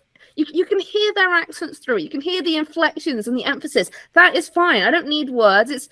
I love the Animal Crossing talks. I love like the crankies and they've got like, their big voices and the key was like I love that. It's great. I get attached to their specific beep noise. It's when it's just like a very metallic, roboty, beepy sound or a very like a mumbly. I don't want to mumble and I don't want to beep. I want cute sound effects, voice actors, or nothing. The only thing I can think of in my head that's done that is Sonic the Hedgehog 2006. And it was whenever like you spoke to someone, they go, that was it. Again, I don't mind too much if it's just one thing at the start. It's if it's constant throughout their whole talking, just the same repetitive noise. I can't be dealing with it. I can understand if it's like a noise that is irritating and grating, and it's repeated all the time. That's specifically what I'm talking about. When they just repeat the same annoying noise throughout the entire dialogue part. Now, what I will say is that I've never heard one that just beeps. I do. I mean, I play a lot of really small games. If it's like I'm talking about the litle titles. In what world does the sound designer go? Okay, I'm going to get the fire alarm, and I'm just going to go. That's basically what it is. That is basically what it is. So just to clarify, is this very much like, you know, Undertale and a lot of the characters have like different pitched voices and then you have the regular ordinary characters and they just have if it's different for the characters, again, that's fine because it's different, there's variety. It's when it's always the same beat. Okay. I guess there's so many RPG Maker games where that is just the case and it's like, oh, you just have to accept it. Well, I mean, to be fair, from what I recall of Undertale, that did bother me as well. Okay. So, do you not like the sound? I can't describe it in terms of sound. I don't want beeps. I don't want robotic beeps. I want personality in there. There's like a trope from like older games where like I can only describe it as the words appear on like RPG Maker games and it goes. Yeah, no, get rid of it. That is what I'm putting in the box. Go away. Get out of here. That is what I hate. It's almost like scrolling typewriter Yes, sound or whatever you yeah, want to call it. Like, yes. yeah, Like if they've got like an original sound that sounds fun, fine. If they've got a repetitive, annoying noise that just drives it like a nail into your skull, no. Get out of here. Just stick with silence and let's have a love. Because they usually got really good background music as well. Right. Leave me with the background music. I don't need no. it's something you feel very strongly about, and it's not that big a deal. Well, I know it's not that big a deal for most people. For me, it drives me insane. I love this like very non-egregious, like trying to be inoffensive beeping is causing a problem. I mean, I can understand it. I can very much get over it a lot quicker. I understand it's like a really lukewarm thing. It's like I shouldn't feel this strongly about it, but I do. What's your one that's much better than mine then, Cal? No, don't put that pressure I'm on me. joking. I'm joking. No, I want to preface this by saying that I don't know if necessarily all of mine are. I think the two that I'll pick are very much more related to indie gaming. That's why I've chosen them. There's a lot of other ones I wrote down. Sorry, I'm a writer. That could be related to just about any games. I tried to avoid those. I'll maybe just say them at the end. But one of them is very much me specific, and you'll not be surprised about this. So, games that have achievements but do not have a platinum trophy at the end of the achievements. I despise it, and it only happens with indie games. There are at least 5 or 6 games that I have finished to completion. I've not really looked at the trophy list, or I've looked at the trophy list and not really looked at the top of it, assuming that there's going to be something at the end, and then getting 100% and going, oh, where's my nice sound? It didn't happen. Oh, no. I mean, as an Xbox gamer, I don't have trophies, but I do like collecting achievements, so I can see why that would be really annoying. It'd be like if the game stopped me at like 990G out of 1,000 or something. I feel like I was cheating. Do you not get like an end one where no. You get achievements for each of the achievements, and then you get your 1,000G out of 1,000G thing, because like 99% of games will have 1,000 gamer score. Some will have more, some will occasionally have less, but like they're gonna have 1,000. It's just the default. So we just like you get rare ones though. So like if less than 10% of the people who've played that game have got it, you get like kind of like ting noise when you get it, and it's really nice. Ooh, I mean, it's really nice inside. Nice. You should YouTube the Xbox rare achievement sound. It's really good. Yeah. So I would imagine like if like there were no rare achievements in a game, I'd be really bothered by that. So I can see how you would feel about the platinum.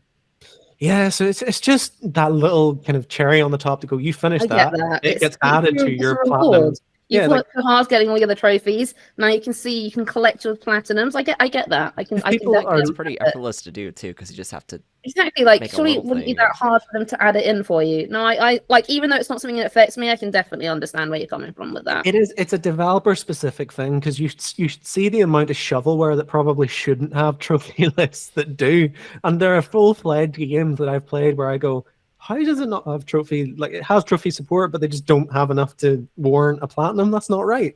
Alba, A Wildlife Adventure. I finished that. It was a lovely game. I didn't get my platinum. Annoyed.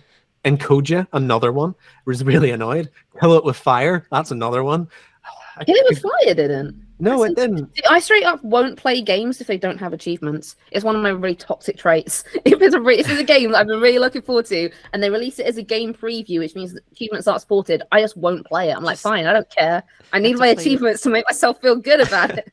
And Kill It With Fire has a special place in hell in my heart, right? Because I was playing it for review, and I was getting the achievements like as I go, and you can't see the achievements. You can only see the trophy as you get it. Oh no, really? So I was like, surely I've got all of them now. Like, I finished the game. I think the game had like an achievement list. You know how some of them kind of like hints to showcase which ones relate to the achievements. On Xbox, they either show you the exact thing, or it just says secret achievement, play more to unlock it.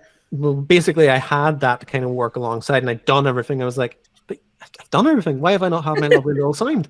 And then the game eventually came out, and I was like, oh, there's nothing there. And I worked, and it was even harder because there was no like point of reference. So I was like literally just going in blind, and it's like, oh. So can you not like check how many trophies in a game or anything like that? Whenever it's out, yeah, but whenever it's in like Of course, it's review early stage, access. yeah, so you don't get to see because Yeah, the trophy list isn't available to everybody. Sometimes it gets leaked online and you can use that, but it's not quite the yeah. same. That's probably where PlayStation is actually better than Xbox on that, because for us, it's like literally there's no achievement support in early access. Yeah, that's a bummer.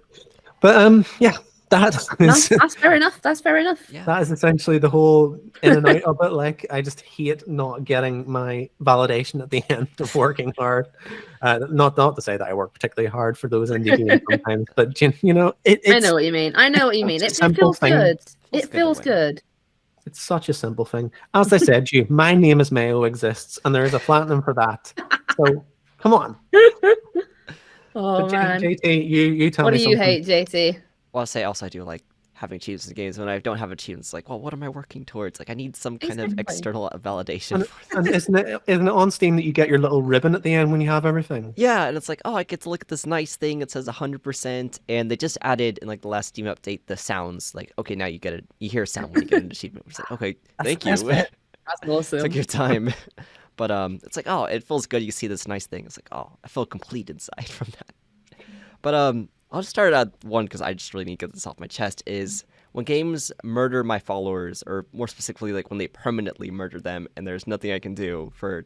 It's not every indie game, but like games like No, Cult I of the know what you Lamb. mean. Even like just played Lakebreak Legacies, at least the Painful, Darkest Dungeon, even FTL, where it's something will happen. Maybe it's a random event in like FTL where it's like, oh, you ran into some giant alien spiders. Now the person you spent an hour grinding, and you had them dodge 200 missile evasions, and now they're dead. It's like, oh, all my like It hard, hurts. all my work, all my hours I spent grinding into this character, and all my progress is gone.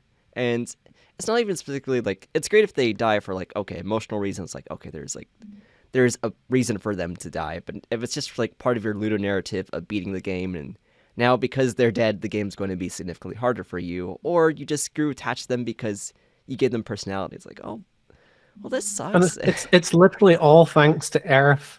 That's literally the whole reason anyone ever does it. What's 'Cause Aerith? before that would have been so unthinkable. Oh, curse you, Aerith. That's literally all it was. But I can totally understand that. You pour all of this sentiment into this person, and then all of a sudden Yeah. they're taken away, and like, Like, it'd be different if it had like a meaning, but when it's just like for the sake of it, I'm with you there. Yeah. Oh, it's I don't know. It's very upsetting. It's just like, oh, I think it's like you can enjoy. It's like, okay, the game is trying to be purposely frustrating, so it's like you feel good when you finally beat it. But if it's like, okay, I've named this character, I've customized them, I've given them like the right T-shirt colors, like, okay, they look perfect, and then like they die 15, 30 minutes later. It's like, what? I'm gonna I'm jump baffled. in there with Have any of you guys ever played Deer Simulator? Dear Simulator. I've seen it. I've not So played it. Oh, It's the dumbest game ever. It's not a good game. But basically, the start of the game, it loads up your character. It is the most complex character creation I have ever seen in my life. There are like at least 50 different things you can customize about your character, from like colors, eyebrow shape, eye shape. So I spent like a good 20 minutes creating my character. And in the opening cutscene, your character is hit and killed by a car. Literally, and you never touch that character ever again. It's literally like I spent like a good 20 minutes making my perfect character exactly how I wanted to look. Like I'm talking, I have never seen such a complex customization screen, and it's like they're just killed straight off the bat. It was funny, to be fair, but it That's what I'm was so thinking. annoying. I would have loved It was so annoying. I was like, "Are you serious right now?" that. Oh I my really gosh. like that. That's a great gut punch. Oh, I like that a oh lot. yeah, but Oh, yeah. it feels like the So game. we're doing the Run 101 thing where we vote on which of these three to put into the thing. Oh, I forgot about that. Yeah, we can do that. Honestly, So- I think I'm going to go with cows. I agree. Even though I haven't experienced it myself, because I love getting achievements so much, I can definitely understand why that would be really frustrating. And it seems like such an easy thing for them to just fix. Yeah, I mean, it is literally a developer thing. They can just add it. And you know, I found out a thing as well where if a developer has put in like a trophy that is broken or it is bugged or whatever, if you message them and harass them and hound them enough, they can go in and they can auto pop it for you. Oh, No, really? Brilliant. they are very, very reluctant to do it because it is such a like mundane, Yeah. arbitrary thing to them. But they will do it, and so like the nicer indie game like people will do it. Some of them will lie and say no, we can't do that, and I know they can. But Maybe they just don't know how. there's one game that I've been wanting to do it. Like I played like maybe 500 plus hours of Skeeter XL, and there is one trophy in it that's bugged where you have to travel 40k on your board, or like it's 40.075k, and it's supposed to be like If you played 500 hours, you have definitely got that thing. Oh yeah. So it's a riff on like the world is like from start around is like 40,075 or whatever it happens to be, but that's the literal amount because they forgot to put the decimal place in. So you'd have to cover the like diameter of the world, or the circumference of the world rather. And I haven't done that. But apparently, if you left it on idle on a massive hill for 3 days, you would get it. And I've been 3 days. 3 days it would take that. And even then, no guarantees because you might like get stuck on a rock and then it won't like idly do it anymore. So I messaged them and said, "Could you please do this for me?" And I got no response. And that's sad. Oh, I don't like Easy Day Studios anymore. I play No, I session. wouldn't. I play session now. That would drive me insane. How about you, JT? What are you voting for? Mine still causes me the most grief, but I feel like Callum's is Fair the enough. most easily fixable. Where it's like, oh, but why don't you do that? I mean, I feel like it wouldn't take too much to make that doable. For mine, it's like, okay, it's some games like I guess it makes sense to kill these characters, but I still don't appreciate you for doing it. Well, just to pick between you two, because mine has one. Thank you very much. But between you two, I would pick Malika's because I can see the story value of what some of the times that happen Yeah. in this one, as with Malika's. It is really like I know it's so minute small. And hang up. specific. I can get behind it nonetheless. So I'm glad you agree with me on this round because you are not going to agree on the next. So I've heard, but we'll go.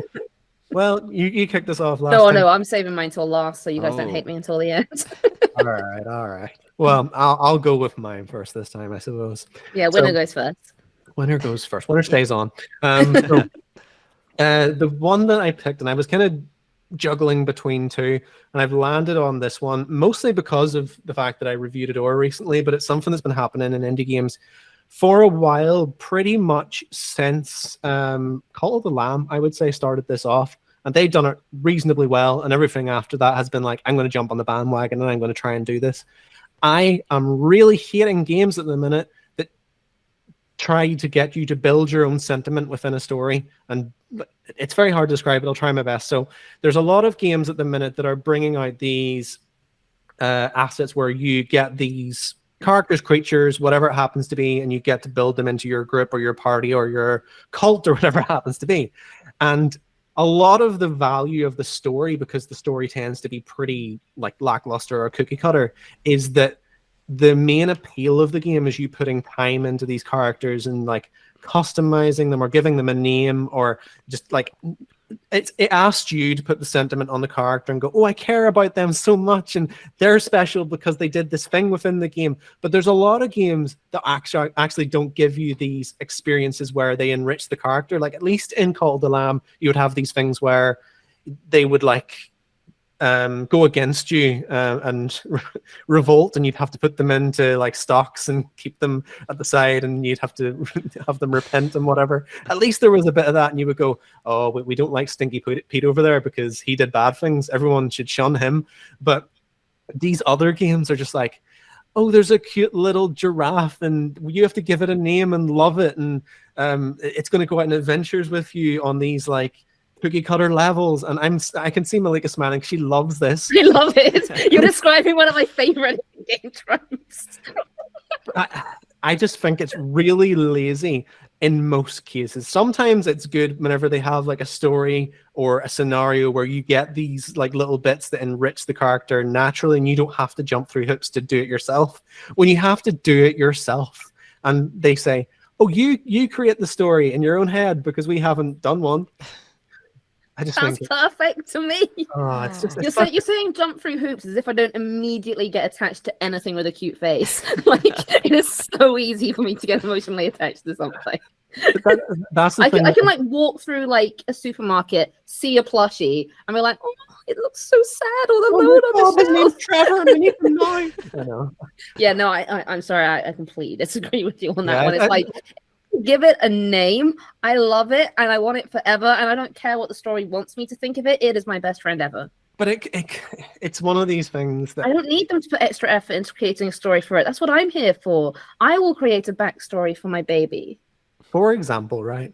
To bring Pokemon into it, I love Pokemon. if you nickname your It Pokemon, doesn't. it does not enrich the story whatsoever, and it doesn't actually give you any further Whoa. to the Pokemon. However, let me give the caveat. If you're playing a Nuzlocke and it puts all of these Oh my God, parameters I where could you never. I have could to never. like name the thing, and there's lots of scenarios where like there's these last ditch things and they almost die and you get out of it and you're like, oh, I've kept Trevor alive, like that, enriching it through these natural scenarios, just going, oh, give it a name and you'll love it more. I'm like, piss off.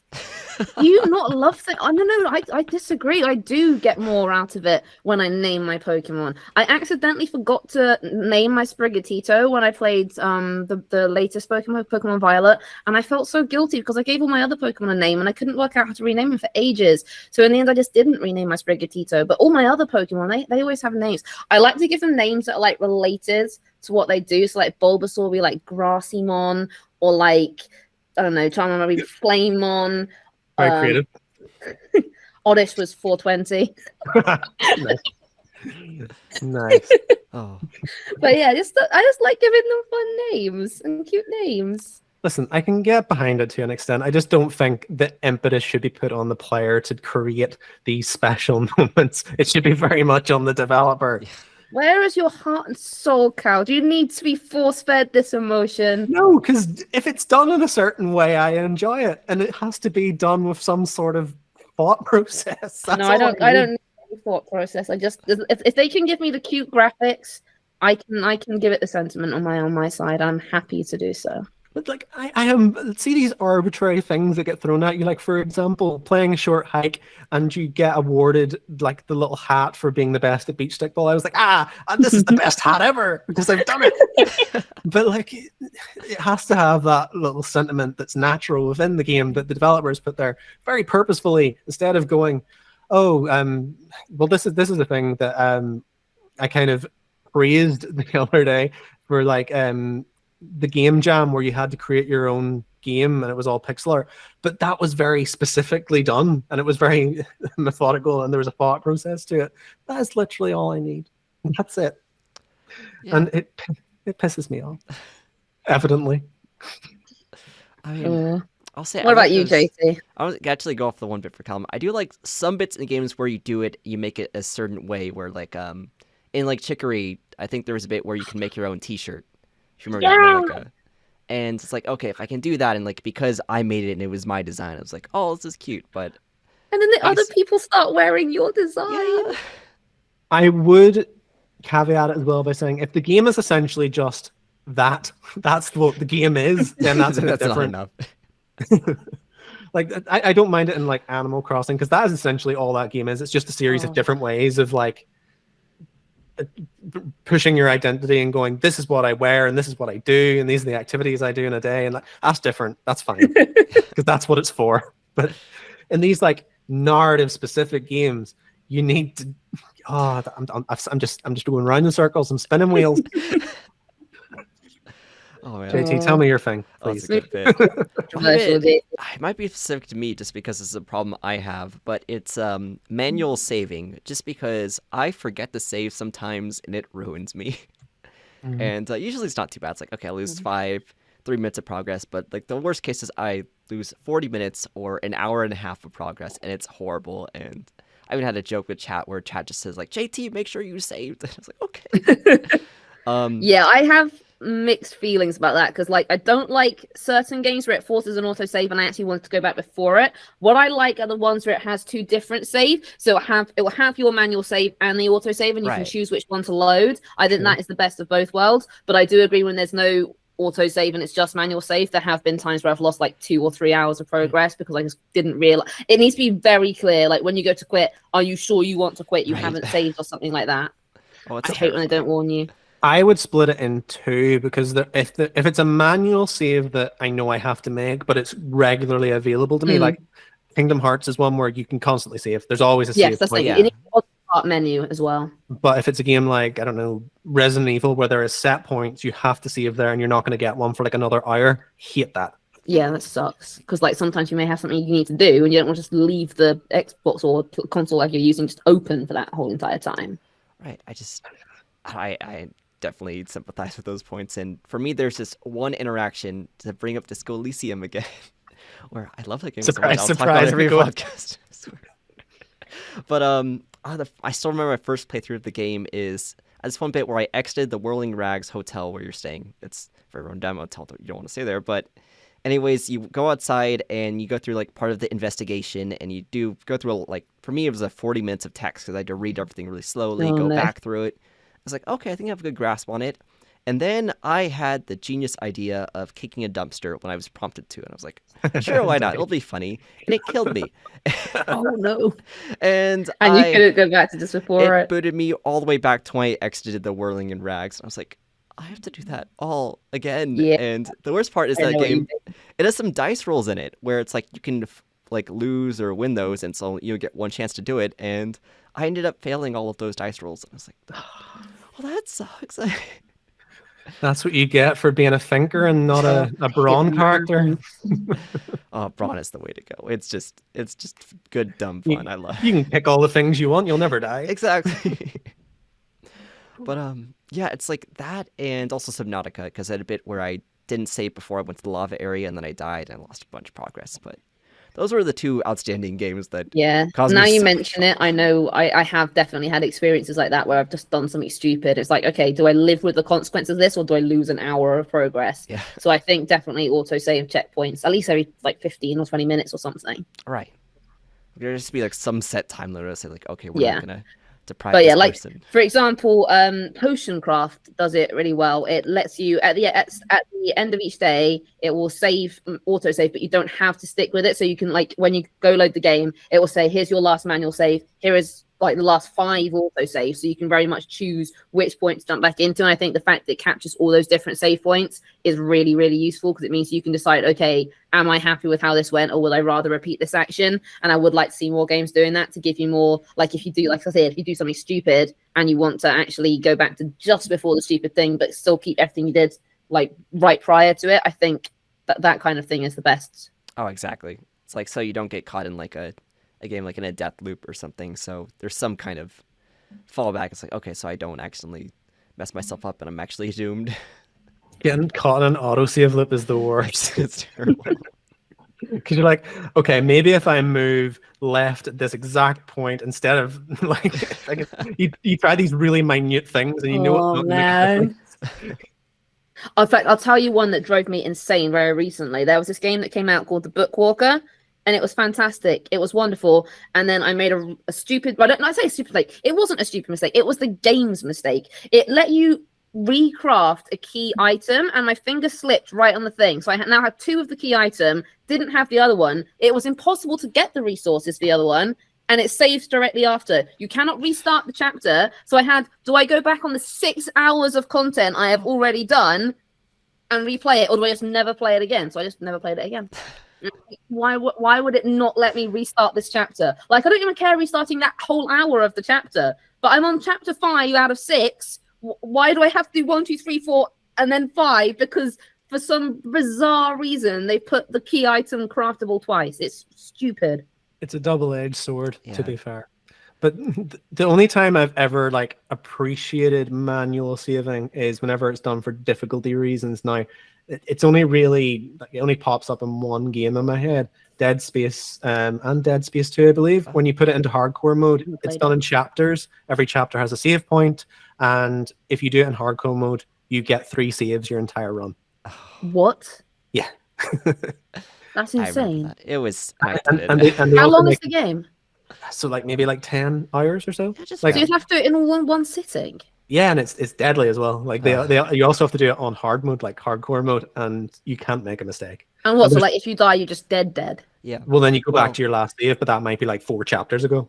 Oh my god. You have to like think, okay, well that chapter's quite easy, so I can probably not save in that one, and I can work my way through. That's But the crazy. tension. Oh, and I there's would hate that. so many bits in that game where you're like, if I mess, like it's either you do it or you don't and you die. So you've probably seen it. There's a bit where like Isaac is sitting underneath a needle and like you have to get into his retina. Oh god, I know that part. Yeah. But if you miss even slightly, it just digs into his face and just mutilates him. So That sounds horrific. it is horrific. Yeah. And agree. Gosh. Right, Malika, alienate Okay. me. Oh. You guys are gonna hate this. So Oh. you guys listening, well, not everyone. I'm sure someone will agree with me. I hate when indie games make their games look deliberately bad with that 90s retro art style. And I'm not talking about like regular pixel art. I am talking about making it look, I don't know what the official term is, but that one where it's kind of like blurry around the edges of the characters, exactly like it looks in the Blasphemous 2 screenshots that I've seen. I hate it. It's like, especially because in this day and age, you have to actively work to make it look that bad. Like it's easier to make it look good than it is to make it look that bad. Now, don't get me wrong. I love 90s games. I love the nostalgia. I love the soundtracks. I love the original gameplay ideas they had. But the 90s games did not have good graphics, okay? Like, good graphics are a more modern day thing.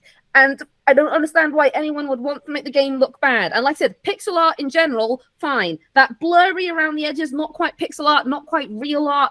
It's horrible. It looks awful. It often comes with like really faded, boring color palettes. And there's no reason to do it in this day and age. Like I said, I have seen like on like various like forums, like the game development stuff. There's like filters that you can put. You can like make your game look good and then put it through a filter to make it look bad. Why are people out here doing this, making their game look more retro? Why would you want it to look retro? Retro doesn't look good. Retro plays good. Retro has nice vibes. But if it's like the nostalgia comes from the fact that you have played this game before. If you are creating a new game, it is not going to have that nostalgia. It is just going to look like garbage. Make better games.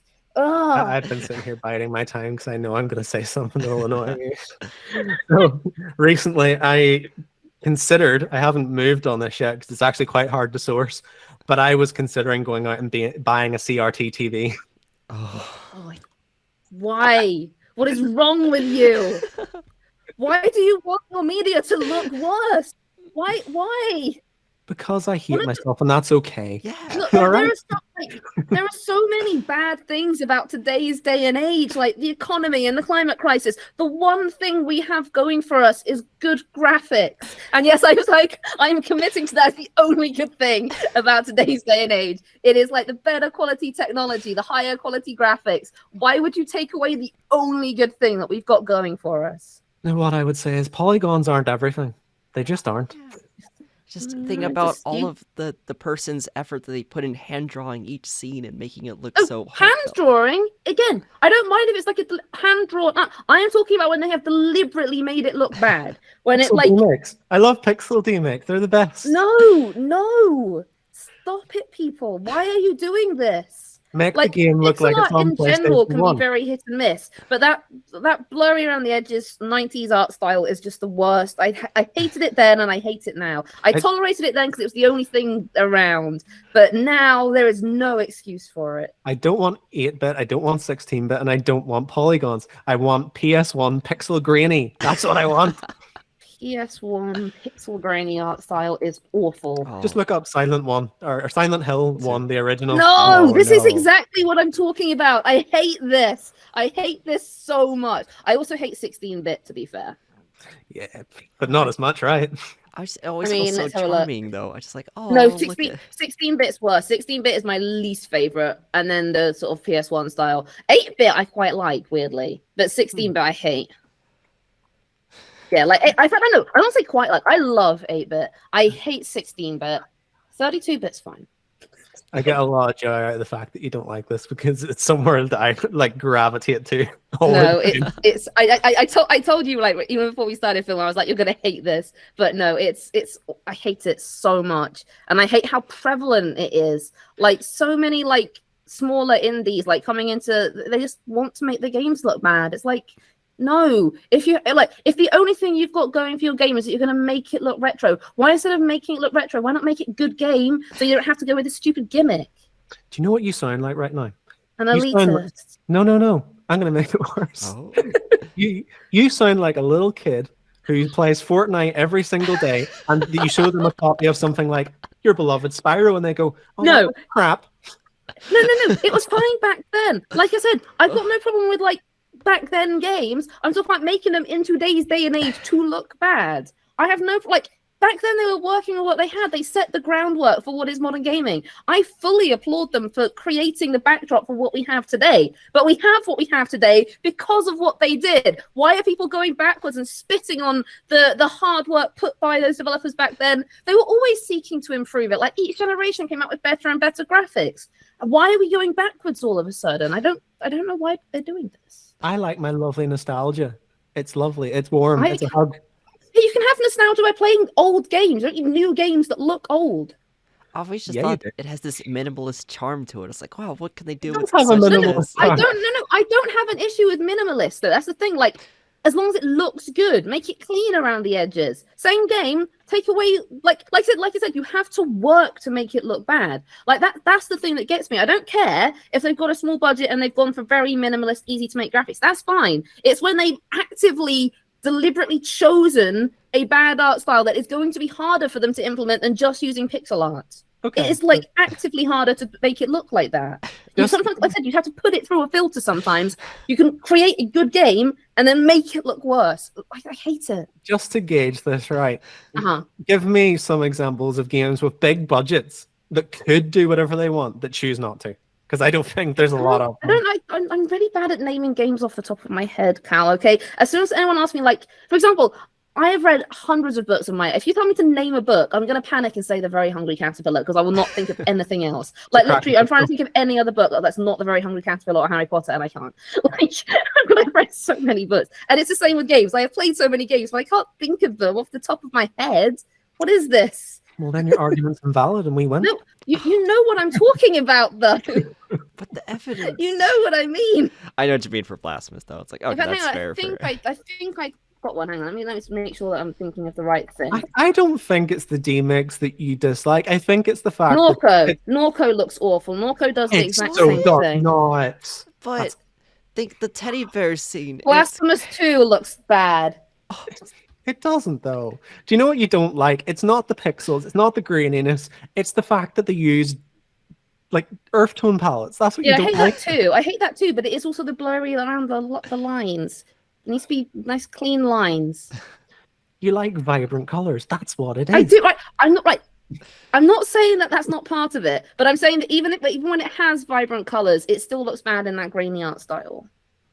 It's like less grains, more cleanliness, please. So, for example, if I was playing Klonoa, which I recently played, and it has a CRT filter, you wouldn't enjoy that.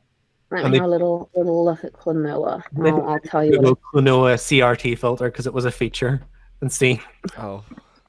I'm going to Google to see if I can judge you or not. Can't think to find the actual screenshots of it. Oh, hang on! Oh no! What is this? Why would you do this to it? It's lovely. So, Melika, I have to ask for you've been to some anime conventions, I take it, and have you seen the? No. I've never been to an anime convention. I've been to a comic convention. Okay. I would like to make that clear. Okay. Comic convention. Just have you seen any of the bits where they have competitions on CRT monitors? Because people use those because the response time is so much quicker than other monitors. I mean, I like playing in the retro games areas and stuff. Sure. Okay. But they're doing it for a reason. They want the fast responsiveness. That's fine. Okay. They're not games that have been specifically created to look bad. That's the thing. It's when they're doing it deliberately that it bothers me. I don't care. Like I said, back in the 90s when it was a thing, that was what they had to do. Or games with smaller budgets, so they go for those polygon-y things, like isometric. That's the one. Or they go for 8-bit or whatever. That's fine. Do what you got to do. It's when they are choosing that as their graphical art style and putting extra effort to make it look that way. That's what I've got a problem with. You don't get a kick out of there was an old YouTube show, I don't know if it's a thing anymore, but I used to get a kick out of it, and it was called Potato Mode. And I can't remember who done it. I think it was GameSpot. So it's you make the games be potato graphics, basically. Yeah, you took all of the assets down and just played it at its worst like specs, and it was hilarious, and I loved it. And I feel like that's kind of the same thing as running like a top end game on a CRT monitor. It's funny. No, like okay, to be fair, I would still enjoy. Like I think this is what the difference is. I would enjoy playing the original Spyros because of the nostalgia. I would not enjoy playing a new game that came out today that looked like the original Spyros. Okay. Because if I'm playing something that gives me the nostalgia, that's fine. If I'm playing something new, I'm not getting nostalgia. I don't want it. I don't want the horrible graphics. If something new needs to give me something new to fall in love with. The only reason I'm okay with the others is because I'm already in love with them. Okay. Well, we wholeheartedly disagree. Would you like to vote? I mean, JT is the only one I agree with, apart from my own, and I know you guys aren't going to pick me, so I'm going to go with JT's. Yeah, well, I'm obviously going to pick JT as well. All right. Between us, JT. Oh, I mean, Melika, I appreciate that you have this passionate distaste for these graphics. I think that's great, but I just can't honestly agree with it. I think there's still It's some okay. charm I to knew it you to guys be would found. disagree. So I'll have to go with Callum on that, on the bit where there are characters. It's like, okay, this feels like this was, they could try a little bit harder to make Do you know what? side That's a characters have real. more. It's a real slap in the face to Malika because he doesn't really agree with me. I know. Oh, I'm so sorry. It's okay. I get it. You guys have terrible taste in games. Nah, I kid. Oh my goodness. Well, there you go. That's the room 101s. I had some other ones written down. We don't have to go into them in depth, but like I don't know if you Go guys on. have other options. But I'll Quick just draw take around. it. So I had games where you can't adjust the text size. I hate it so much because there's a lot of games that have text, but they put it like super, super, super tiny, and you Also can't super big. enlarge it. And it agitates me to no end. And it's always indie games, and it's always indie games that have no accessibility whatsoever outside of, would you like the sound on or off? Would you like vibrate on? That's it. Yeah, just like limited menu options in general can be really annoying. I don't. I just like bugs to me. sit back on my couch and I just enlarge everything in the game. So I was like, okay, I can look at it now from a distance. And not to like flex on y'all, but like my TV is huge. Like, so if I can't read it, there is a problem. What's the point?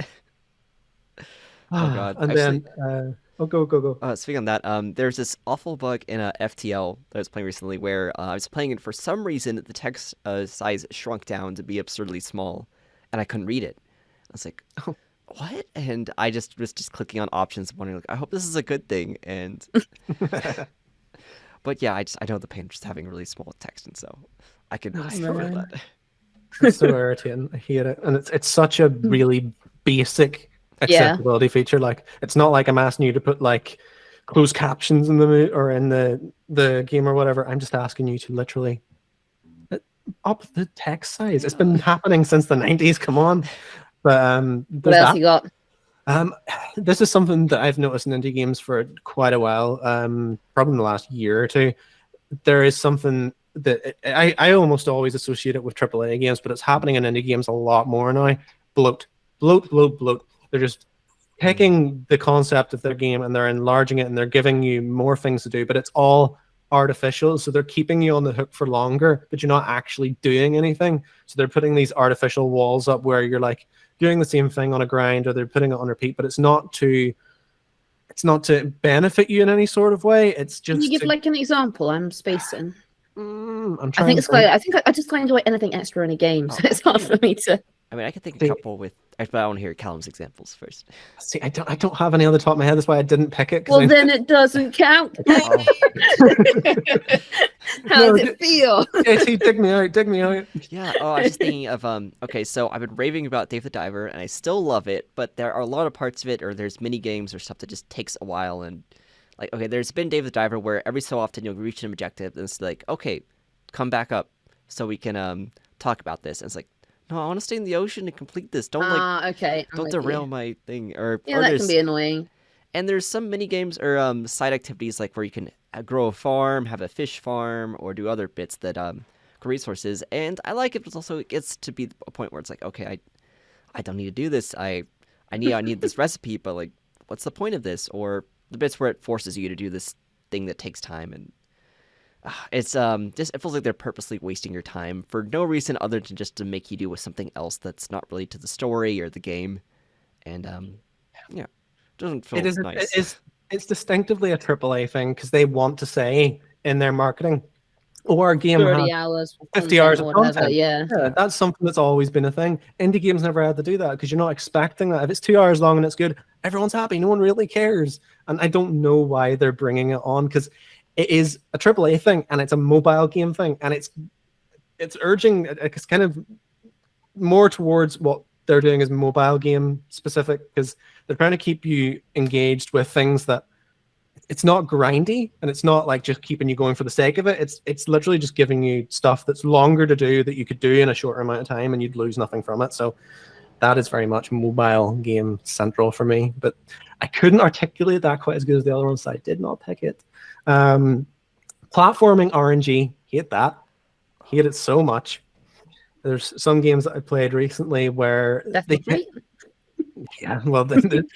they tend to be kind of trophy specific ones that are more RNG specific because they go, we're going to make this one really difficult so you get this rare trophy. I'm like, yeah, but it's not difficult so much as there's random particles floating around and they're completely random and there's no way of avoiding them sometimes unless you get a good run. I don't like that. Some people like the RNG. I like you to on be that one. rewarded for my skill. I don't think that's much to ask. Can you like this example of the platforming RNG? I think of games where like the platforming is very stagnant, like the platforms they don't change or they change, but there's like they break and they rebuild themselves. The one that pops into my head is a game I played a while ago called Sound Shapes, where they have these like hard levels at the end, and you essentially have to like dodge all of these projectiles, but the projectiles are completely random, and you also kind of, whenever you die, you start off, and it doesn't restart the level at a specific time. It just kind of keeps moving, so there's no specific time where you can jump in and feel confident, and it just means that you just try it and hit your head against the wall until you eventually get it. Annoying. Don't like it. So like because there's like it's so different, you can't actually use like pattern recognition to nail down like, oh, this is the strategy here. To an extent, but there's also some situations where through no fault of your own, you're kind of urged into a corner and there's no way out. You're like, oh, well, that's me dead.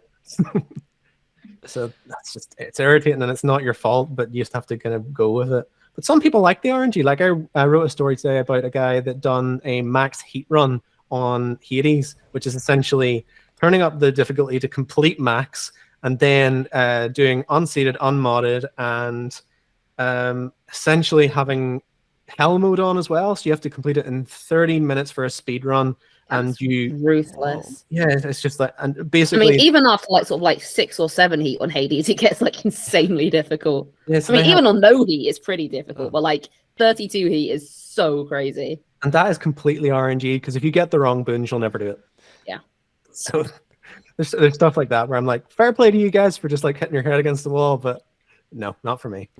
A couple other ones. I wrote down no chapter select. I hate that so much. When you want to get one achievement that's in like the 7th chapter, and it's like, oh yeah, I'm totally with you on that. To the point where unless it is a game that I specifically enjoy, like for example Oxenfree, like I discussed last time, I will not play games like that. I hate Until Dawn, I hate The Quarry, I hate Man of Medan, I hate Dark Pictures Anthology, any Wheels interactive game. I hate them all. They're I'll tell you what's worst, when they do that and you've got one of the achievements where it's like in the 5th or 6th chapter or whatever, and there's one achievement for going one route and one for going the other route. So there's no way around it. So you have play the to game again.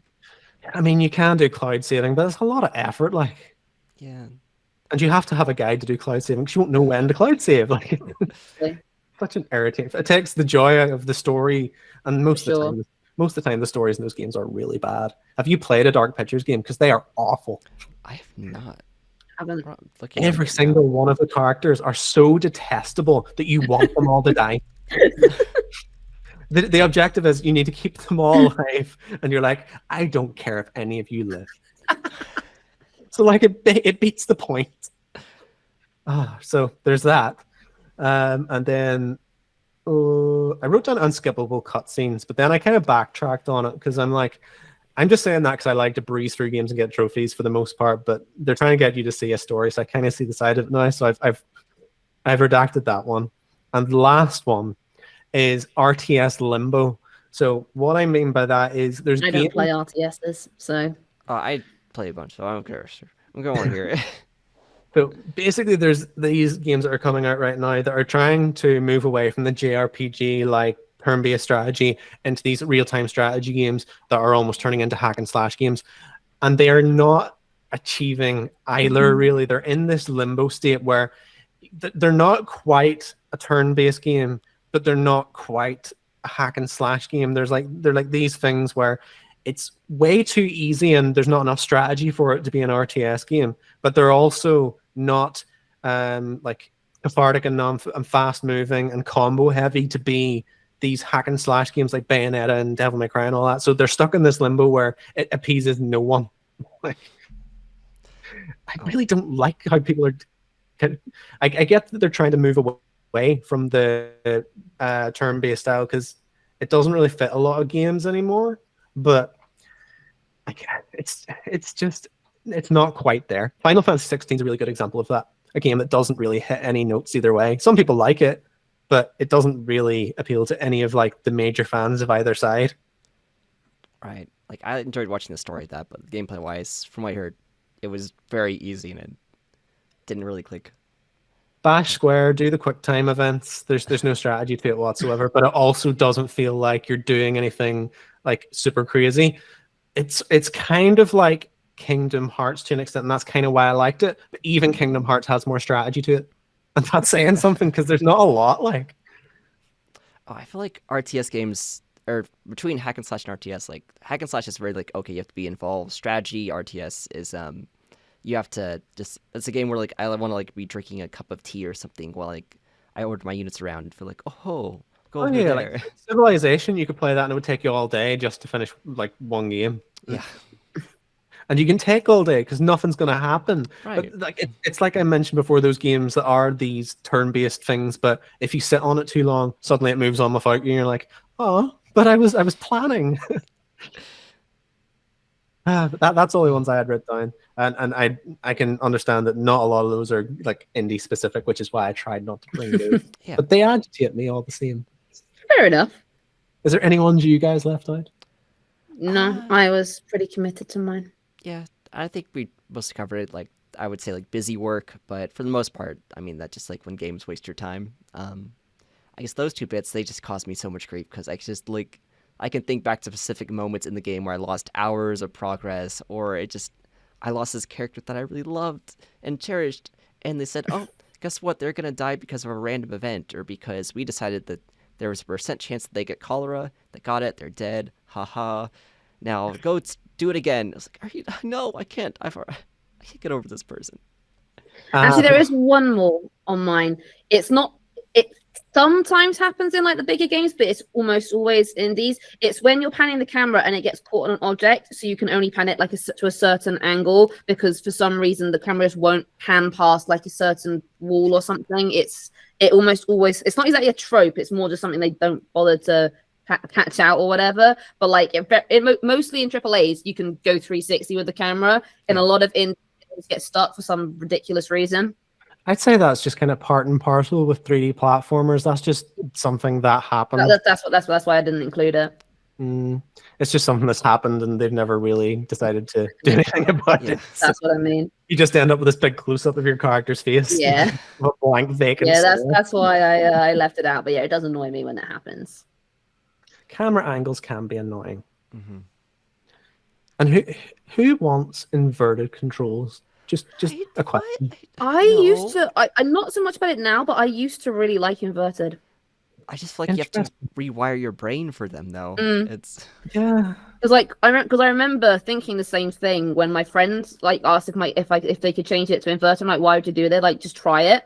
And like after the initial learning curve of like reframing my brain, it kind of does feel more natural, and I don't know why, but it does. It's like, oh yeah, it makes sense because it's almost like you're thinking of it as a lever. So I pull down to pull the lever up, and like I can get it for like a flight simulator. I can get that. Yeah, that's the kind of thing. Like I would never want to invert left and right, but like up and down, it kind of does work. Like I don't do it anymore, but if I was playing a game that did do it, I could immediately sort of switch my brain back to that, I reckon, just because it does logically make sense to me. Oh, I've actually remembered a thing about your your big one you brought along. How do you feel about boomer shooters? But what? Like Doom and all of those, like boomer shooters. I mean, let me Google. But Does not sound scaled like a down genre I ones, have like, any. obviously like Doom 64 and Dusk and Oh Oh. no, I don't care for them. It's not, but that's very much a personal preference thing. I can understand why other people get into them, but anything that's like even remotely bullet hell type things, I hate them. Okay. I just wanted to check that because Yeah. I feel it's like slightly different but still in the same Yeah, boat. thing like it's this thing. It's like it's different. It's something that I wouldn't play, but I don't have an issue with it so much in the same way. Because like with those ones, it's not so much deliberately done. It's more that that's the most effective way for them to get all the what they want to get into the game. Yeah. Also, Like I think it looks awful. I hate it. Don't get me wrong, but I recognize that is a me problem, and that other people enjoy it, and it makes sense as to why. Whereas it does not make sense as to why they want their games to look bad. Yeah. I appreciate that game. You can choose how pixelated you want it to be. Like you can go into the settings and fiddle around with it. So like, oh, I can make this look new if I wanted to. Or you can download a mod where every asset is Tim Allen from Home Improvement, Yes. which is also good. It's very good. But yeah, we've managed it. We've went through our Route 101 and we've had our ideas submitted and we've done a very good job, and you can thank us later. Thank you very much for sticking around and listening to us. By the way, here's some admin for you. We have a website. It's called Indie Game Culture. We do reviews, we do guides, we do listicles, we do all sorts of things. We also do news. Now we keep you up to date with all the things going on. Also, we have socials. They've been on a little slumber at the moment because I'm a very busy man. But we will get there and we will get more on the go. And there's lots of YouTube channels outside of Indie Game Culture as well that you can go and look at. They tend to be linked, but if you can't link them, just message me, whatever. And also, tell your friends. This is a lovely podcast. We're very inclusive. We like people to come along and chat to us. And oh, one more thing. We have a Discord now. You can come and actually talk to us and engage with us and ask us things and annoy us. Why not? Come and ask me things that I don't know and I'll answer them anyway because I'm headstrong and I'll do that. But yeah, that's everything, guys. Thanks for sticking around and listening to Indie Game Culture podcast, and we will see you again in about 2 weeks' time. Say goodbye. See you, everybody.